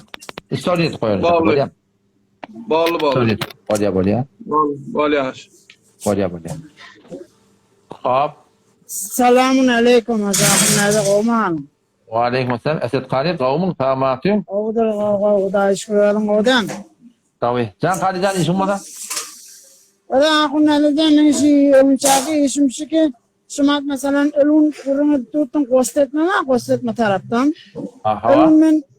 Ölün mesela ben kostetmede ama ayak yola gittim. Elim yudum. On tarih kıldım.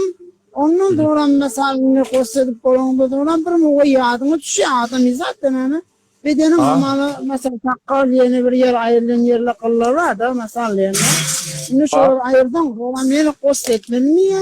Gerekli olsun öyle hesap oluyor mu? Yok kostetmek gerek ya.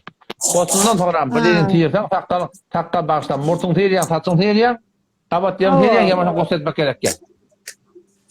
Yani şunu öyle oluyor ha? Kafi ha, tamam.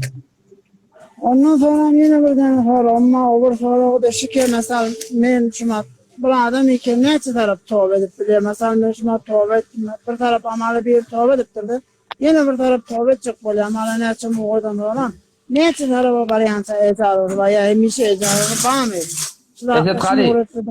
Esed Kari, benim hakkında bir tane post story'den teşon kulağa tağı uzakrak kurun bolya mı inşallah? Bol. Ellerim ağırmadım, yürüm ağırmadım. Bolya. Esselamu aleyküm.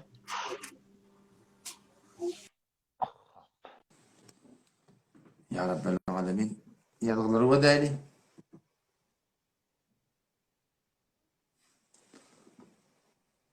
Kamadın hakkında ben gurur verdim. Nerede akşam namazı kamadı yok diyor. Çünkü akşam namazda idin gödüşmene vakit yok. Erti namaz bilen namaz okuymanı vakt ba. Öğleden sonra öğlen okuymanı vakt ba. Akşam şu çekilli idyanı okuymanla. Mustaf vaktinin ölçü. Şu tayda mesela kamat yok.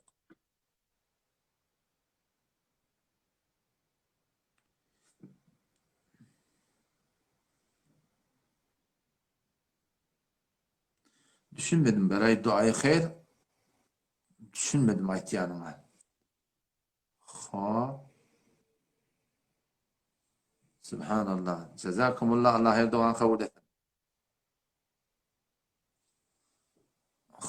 Arak içmekten hakkında. Meşrubatı alkolü. 90. ayet, 91. ayet Sure-i Maiden bardağı okuyun. Haramdır yazıp verin inşallah. Başta soruya koyun inşallah. Böyle. Arak şarabı hakkında. İzdivacı maharem. Kibleş başarı yatmıyor. Düşünmedim. Böyle inşallah bolta getireyim. Bunu da düşünmedim. Detme. Halal deyip de düşünmedim. Ben ustadlığım hakkında soraptırlar. Ben elhamdülillah minne avula yolmat haliyanne ödeyem yandık koydum. Salih 68. yılda. Salih 68. yılda 2 yıl moğla koydum. Avval koydu yaşı tohvet rıcal amri beli bir doğanım oldu. O şolluk bilen marahim şol 2. yılda muhtasarı koyduğunda muhtasar vakayanda kitab-ı zekatına vardık. Hatta bedan muğzeye girdik. Buna şu muğdar 5 var ben Kur'an'ı koyduk. Sonra dedem fakir ayırdı. O tam ağımda tervada gidecek deyip şunu ben doğrulap çıkardılar o zaman. Ara bir 10 yıllar düştü. Doğrulap çıkardı. İçimde kaldım. Ben haçam moğla olanı yapıyordum. 10 yılın arasında hulata poştu etiken biz olduk. Şuna men iş barakayım. Teran edip işten biz olduk. Sana dedim barakayım. Mekaniki terektür edin biz olduk. Şuna men Türkiye'de işten biz olduk. Anca Türkiye'de olsa bu da tavuk varıp şu tadı ustadın yanı dert alıp Kur'an başka bir dert alamak. Gelip yamaçtan şu yolun haliyana bir yamaçtan gelip de ustadı hakkı olduk. Yani Moğolosuz yamaçtan başladık. 27 yaşında. Allah'ta tavuk var şu tadı 3 yılın içinde Kur'an hepsettim. Allah'ta tavuk öğrenim hepsettim. Kulaya köp şükür. 2 tane ustadım vardı. Bir ustadı geleceğiniz, bir ustadı cemaatine yakın terbiye. Öydeki egirtinkten bolan da bu da muallimi Kur'an boldy dediler ki usadın meyişi. Onun için torundan Kur'an hepsettik. Kur'an'a bu küçüldür saat bertledim yanına koyduk. Sonra kıyınçılıktır ettiler. Vehhabiyet kurum ortağa geldi. 10 kurum bitirip uduk. Sonra bir Ecevah'ın Hanefi takdirimin okuyumana kayıttım. Ecevah'ın takdirimin Hanefi'nin üzerinde bir 3 yıl yarım ila 4 yıl okuydum. Ezara Bey'le şeyde vurduk. Yöne olan yerde oldu. Sonra da Beylek Beluçistan'a gitmek oldum. Ecevah'ın takdirimin yanında bar takazayı ezad ettim. Bir taraf barında vermedi ezad. O tam yeni bir taraf vardı. O tam Allah'ta toğu ezad aldım.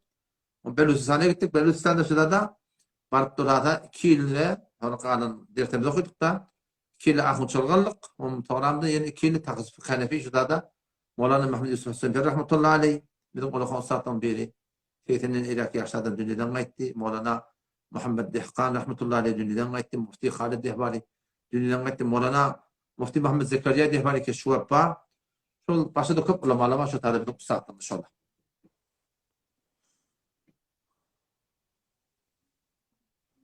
Kardeş çeşme inşallah havluk mu?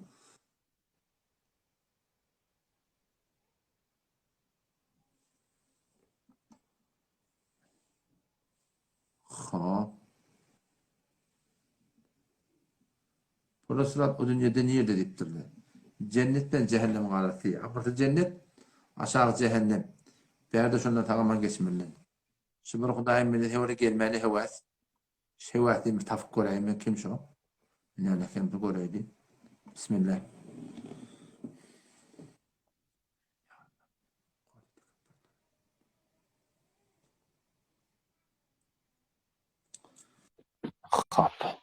Selamünaleyküm. Selamünaleyküm. Hadi internetin zayıf yana koyuyor. Gelmeli hüviyet olun ya gelirmen. Bak ihsan.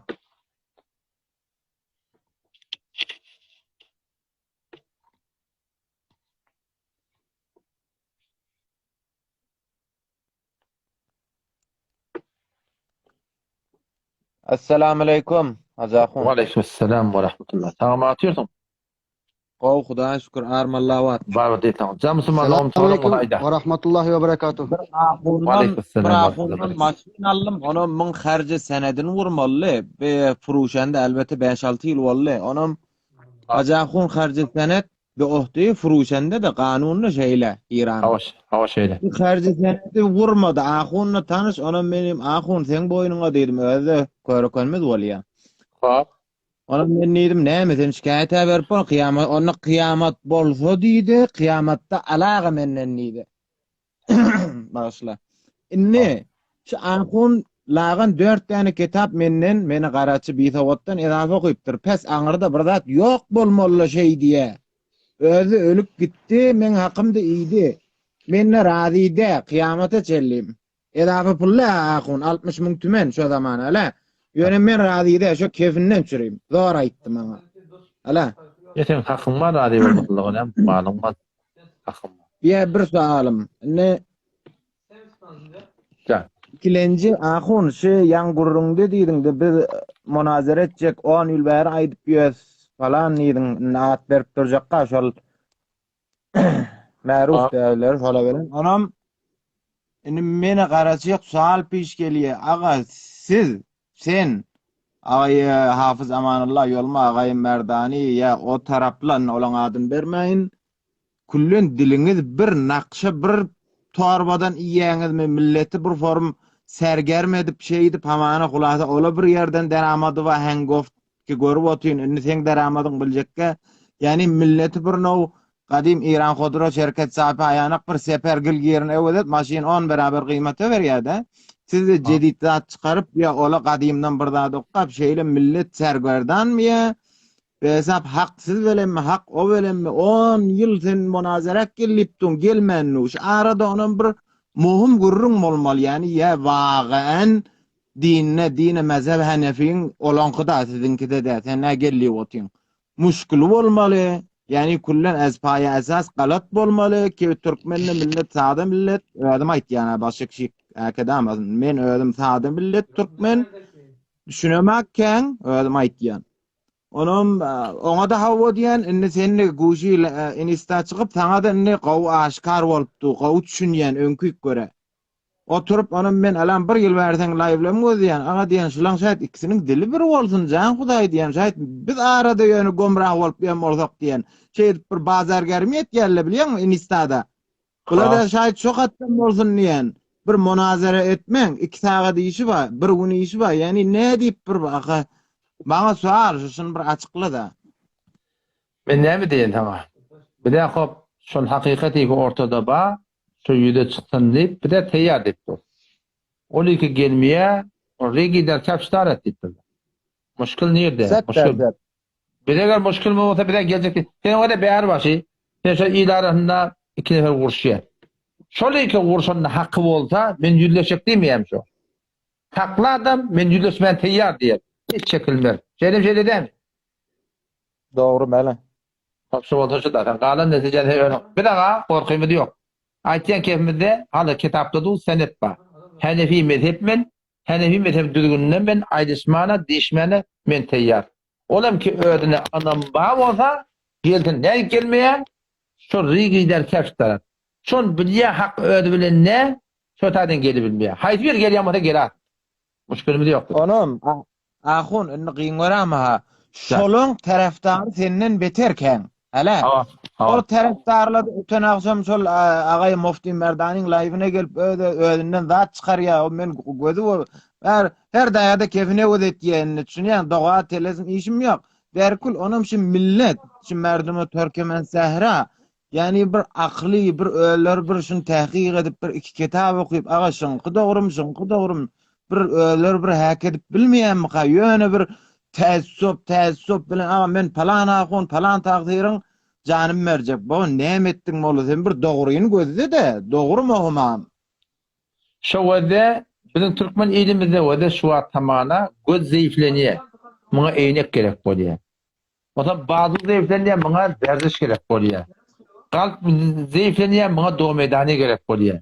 Bizim Türkmen ilimiz gynan tapda, jymgalarda, meçitlerde, cemaatlarda ruhi taýdan, ilim taýdan, dini fehm taýdan, düşüm taýdan dogry perweriş berilmäpdir, ösdirilmäpdir.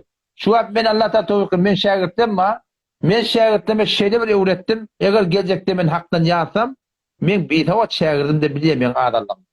Emma bula öwretmäpdirler. Aýtmapdyr dogry, diýmäpdirler. Hekat, destan, oluşdy, bulgonly, bigelli, ýene bir zat. Şunu hekat bilen millet saklapdyrlar. Milletiň şu gowwy teşhisi şu wagt beter zeif, başaranak. Oňa da barakyň lap çıppaçyn ynantyr. Atyn ya ýüreginden kıl ýalyk şekkelenak. Allah şu yalan alýar. Nädir? Şurunda var ýalňyş ýa nädir diýip. Milletimizi gynaşykly bir halete, bir nagahyda umma saklantyrdyrlar. Şu adamana beýär başy. Beter jymy Türkmen zärede ba. Şoň haýsy bir ýerine barakyň çatda Kur'anyny aýtýarlar. Çatda dehretden aýtýarlar.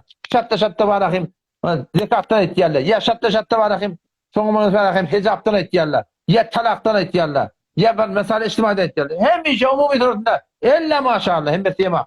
Ella maşallah umumy bir gurrun. O bizim milletimiz fikri taýdan, ruhi taýdan, istilal taýdan, derki bineş taýdan gynaşykly etek düşügüli bir Türk millet. Dini taýdan ýana, dünýä taýdan ne? Türk milleti ökde millet, daýaw millet. Ýöne roşt bermeden, şoňa ösdirmeden ösmeýär. Men handa bizim milletimiz şeýle bir ýagdaý bar. Ken taýdap başarmaýarlyk ýene. Onum ahun innişi bir olaqan muşkil esasy de sen alan Instada eýle mesjitde ücrede zähmet çekýän, düşündirýän, ba medrek o delil tawzi berýän. Men özüm bir şahsy adam iki ýöne hemin jüriten bir zat diýsen dogry inanmaýan. Wagyat, bayat şon kitap muteberden aýtýan, özüm kitapda ýazýan, özüm gördüp, okuyup dogry bolsa hawaň berýän. Aga men ýana iki tane Türkmen dogallam ne diýip bir iki neferiňiz ne diýip şeýdeňiz? Ne diýip ýöne bir Kur'any palany gawy palany göze şoň zererini biz beri otýarsymat. Men bir nemune maşinim taň evvel çöteneden gurrun berdim, şoň zereri şo maňa. Dogry. İnşallah yani Türkmenler bir aýdan gurrunmada Türkmenler diýip bulanmasa durlanmar diýip bilýär. Aw bulanny durlanp barýardan, jowaş milleti gödasyz barýar. Köp millet düşünüp barýar, inşallah geljekde bir ýagtygyny çykar inşallah. Yo, meneki Hudaýa şükür sen peýjin goýadyň bilen aşna bolup, sen evveli düşünýärdim, indi gowuja olap aňyrtyna berdim da. Elhamdülillah. Elhamdülillah. Allah dokber. Atışan inşallah. Millet atışan. Boja garaw boja. Boja. Tamam tamam. Pelwan sen gawmyň. Selamünaleyküm. Tamam atyň. Vallahi Aleyküm selam. Başta kän güýmendiň ýaşmy halyň? Estağfurullah öyle öyle. Sıkıntı yok. Vallahi şu bir sorağım vardı. Afganistan'dan kızgın selamlar olsun. Size hep yani izliyorum. Aleyküm. Salamat bol. Bir sorağım vardı. Ayal doğumumuz çalışmaklık yani bizim Müslüman dinimizde nahil yani şu sorağım vardı. Açıklap versen hayli yaxşı olur. Ayallygyň çalışmaklygy, işlemekligi, awal baştana ayallygyny Hudaý tebarek we taala Qur'anna erkekliň elinden şola iýetdir. Er-rijalu kawwamuna 'alan nisa. Erkek adamlary Hudaý taala denanalara ayallygyny baş etipdir. Näme direkdi? Bima faddalallahu ba'dahum 'ala ba'd. Bula Hudaý taala beren derejesi var, Hudaý erkek derece var. Ve bima anfaqu min amwalihim. Erkekde mallarynyň ayallary harjatýardy diye. Onda başta ayarlı musun düşünmeli ki şoları iyidirmektik, giydirmektik, gerdirmektik, iştirmektik. Kimin vazifesi? Dädesiniň vazifesi, atasının vazifesi, doğanın vazifesi ve adamın vazifesi. Başta onları işlemek gerekti. Şimdi bir ýagdaý şüpdir, adamsy işlenek, işehde doğru yetenek, işecek mi? Erkek yok gördü. Öyden çıkan hezabyny ýüzüne örtülje, deskeş elinde giýe, çıkyp gitýär hezabı İslami bilen. Erkek yok gördü, işlep şaturatyndan çıkaydan ya hizap bilen gaýsa ya dükany turýan bolsa öwüne perde çekdi erkekde içe salman diňe arwatla bilen helele bilen zatly bilen tuturdan sawda muamele etýän bolsa onda bir aýby ýok ijada başlatyr. Teşekkür hanamıza. Bir başka sorağım vardı. Şu sizin telegramınızda bir namaz istihara hakkında ben eşitmiştim ama tam düşünmedim yani mükemmel düşünmedim. Şu demek istediğim şu yani bir işi hayırlısı için mi şu namaz okuluyor mu yoksa olup olmayacağı için mi namaz okuluyor? Şu hakkında da bir açıklığa verseniz vallahi. Ya o da adam dünýäň işi üç form. Ya hayır şo, ya şer şo, ya hayır şerri bildi. Hayır iş namaz ýalyk, arada ýalyk, Qur'an ýalyk, şporun gep sormak ýalyk. Muny maslahat almak gerekki edi bermeli. Şer iş we arak ýalyk, tiryek ýalyk haramdatda ba. Muňa maslahat gerekki gasmaly. Arada bir form işleme, tutjak işin, gitjek ýeriň etjek niken. Şu hayır şerri bildi. İktekan nefinde malakım ya Rabbi Allah şu meňe dinime, dünýäme, ahiretime, akybatyma hayır bata urukdur. Ýokam diýerler, derede bata taw diýip dogat ýarda. Işini Hudaýa salýardyň. Şu iş meňe hayır bata ber, hayır bolmasa bilen taw diýip dogat ýar. Şoň üçin dogat. Cezakallah. Teşekkür ederim vallahi. Vallahi inşallah. Başka soran var mı? Sağ olun. Eyvallah. Sağ olun. Allah razı olsun. Bolýar. Assalamu alaykum. Selamun aleyküm. Wa aleykümselam we rahmetullahi we berekatuh. Söýlemde. Sağdymyz oýlapmy? Jazakumullah. Allah kabul etsin hawa. Rahmet çekilýär he. Hudaý köp şükür şu rahmetden hiç gaýta maňa rahmet de, men keyfim etýär. Hoşlugum etýär.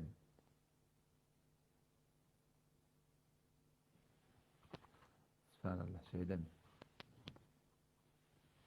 Dikkat edin öde şi göreşmeye taraptırlar. Göreşmen ayvan. Benim göreşen adam yol salyanna ortak çıktı göreş gördük. Yıkamatımı da boldy, yıkılamatımı käryak boldy. Türkmen göreş beýnen hatta 100'den 99'y adam maýyp etdi. Yıkamda da awullym, yıkılamda da awullym doguz. Şo göýünden aýlap ýapýardyň ýere ya o sen yapya yıkanda da defenden açıp magnayındagy eňeňdegy bar hem kanapdy. Otam ya orta pelwalar bolýar, omurdan dewuk, gafyrgat dewuk, burada atsydylan. Pelwal olsa tam tapmak kin. Otam türkmen göreş, eger göreşmeli bolsa, aşağı bir yumşak yer bolsa. Yani bu çyndan yumşak bolsa, eberdat bolsa. O şoturatynda bir tertip bolsa bilýär. Onda bir irat ýok. Emma şu sürgün ýerde ýene bir zatda formalarını gösterýärler. Bir hakda dogry urdy. Özüň maýybetlän urdy. Janyň gorymakly bu da moýunda par. Hawa Kerimjan tätip etýärler. Açysar inşallah taala. Habar göreli, goýan bilen gije atpaýar. Müslüman doğanım hasretmedim bir yere geldi. O da şol bolmadı da bilýän. İnternet hack olmadı.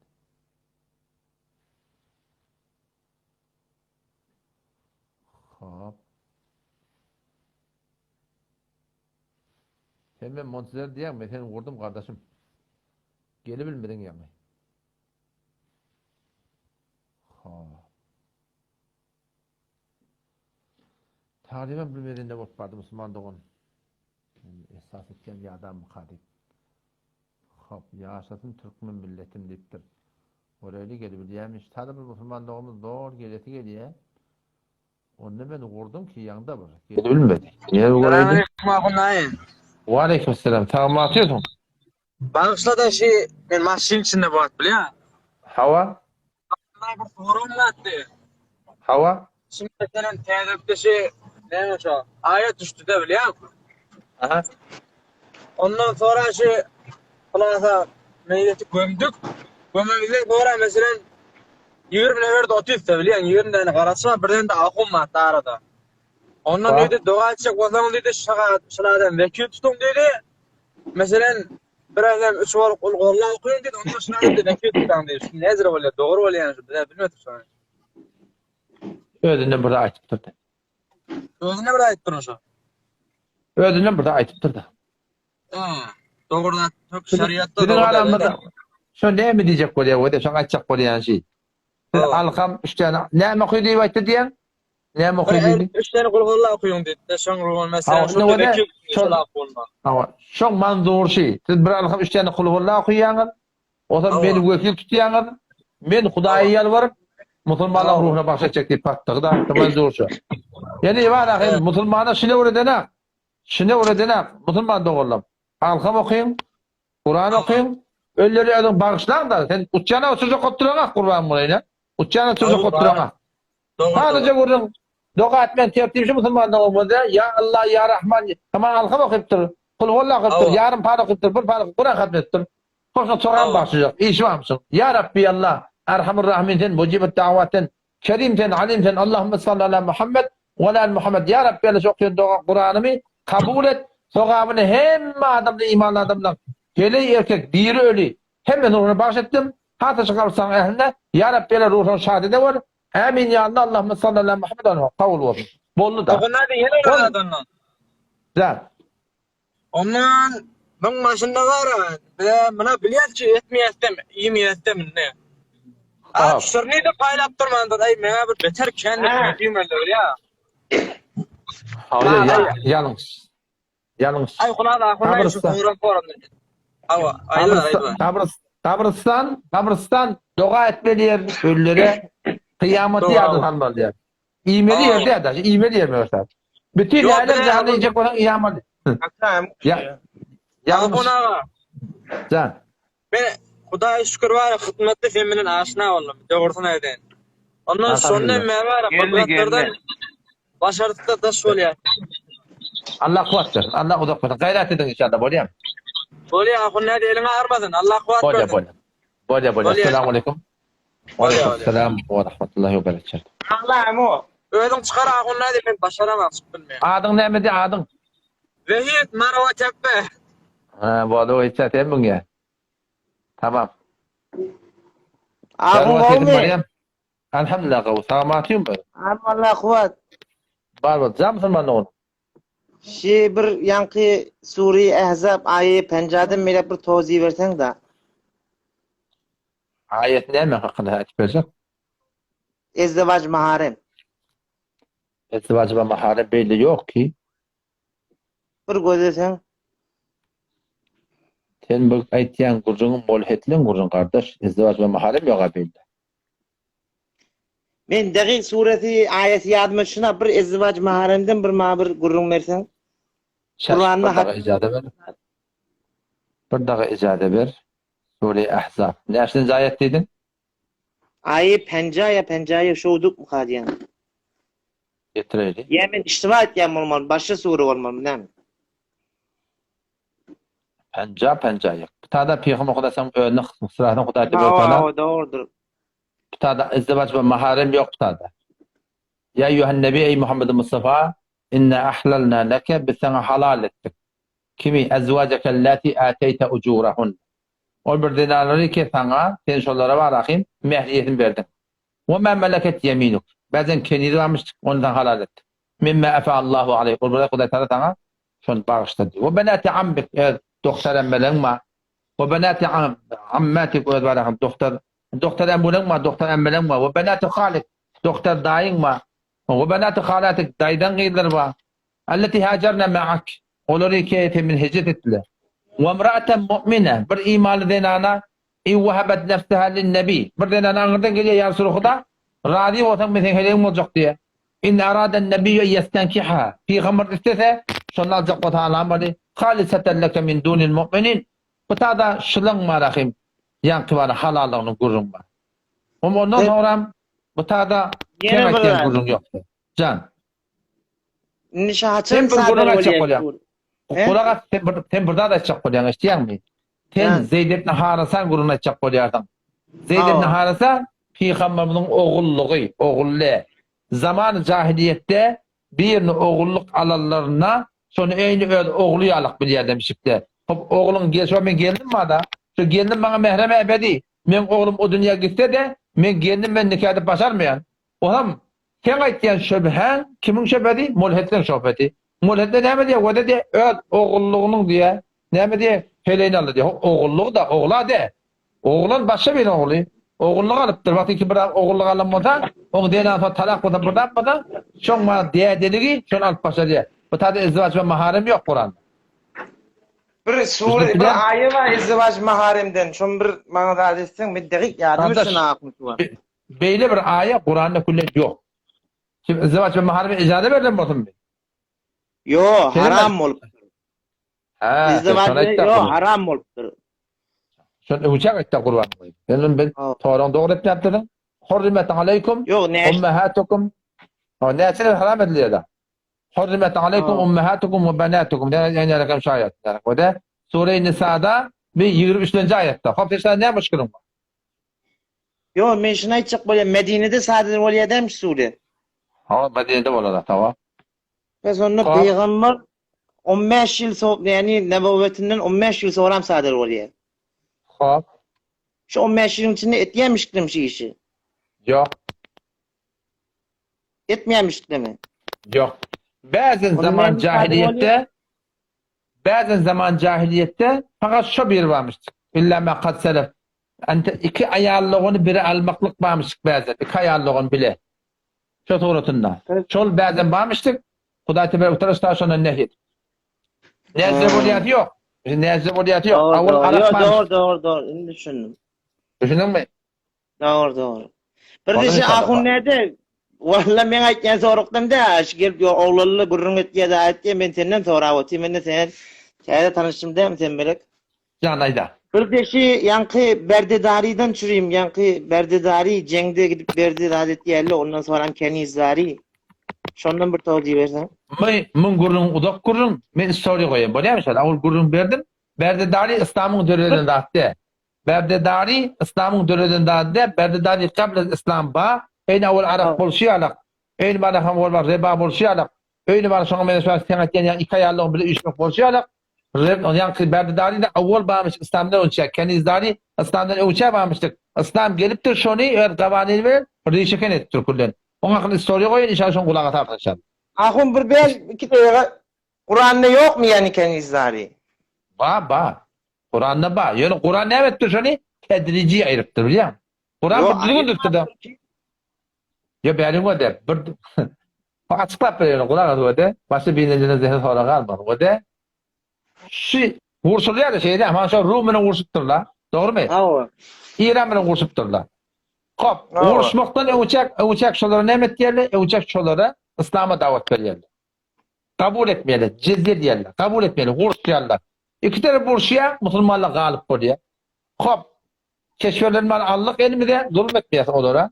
O zaman erkekten de esir oluyorlar, helilerden de esir oluyorlar. Hop, heli erkek esir olup şu anında şu ne etmeli? Ne etmeli?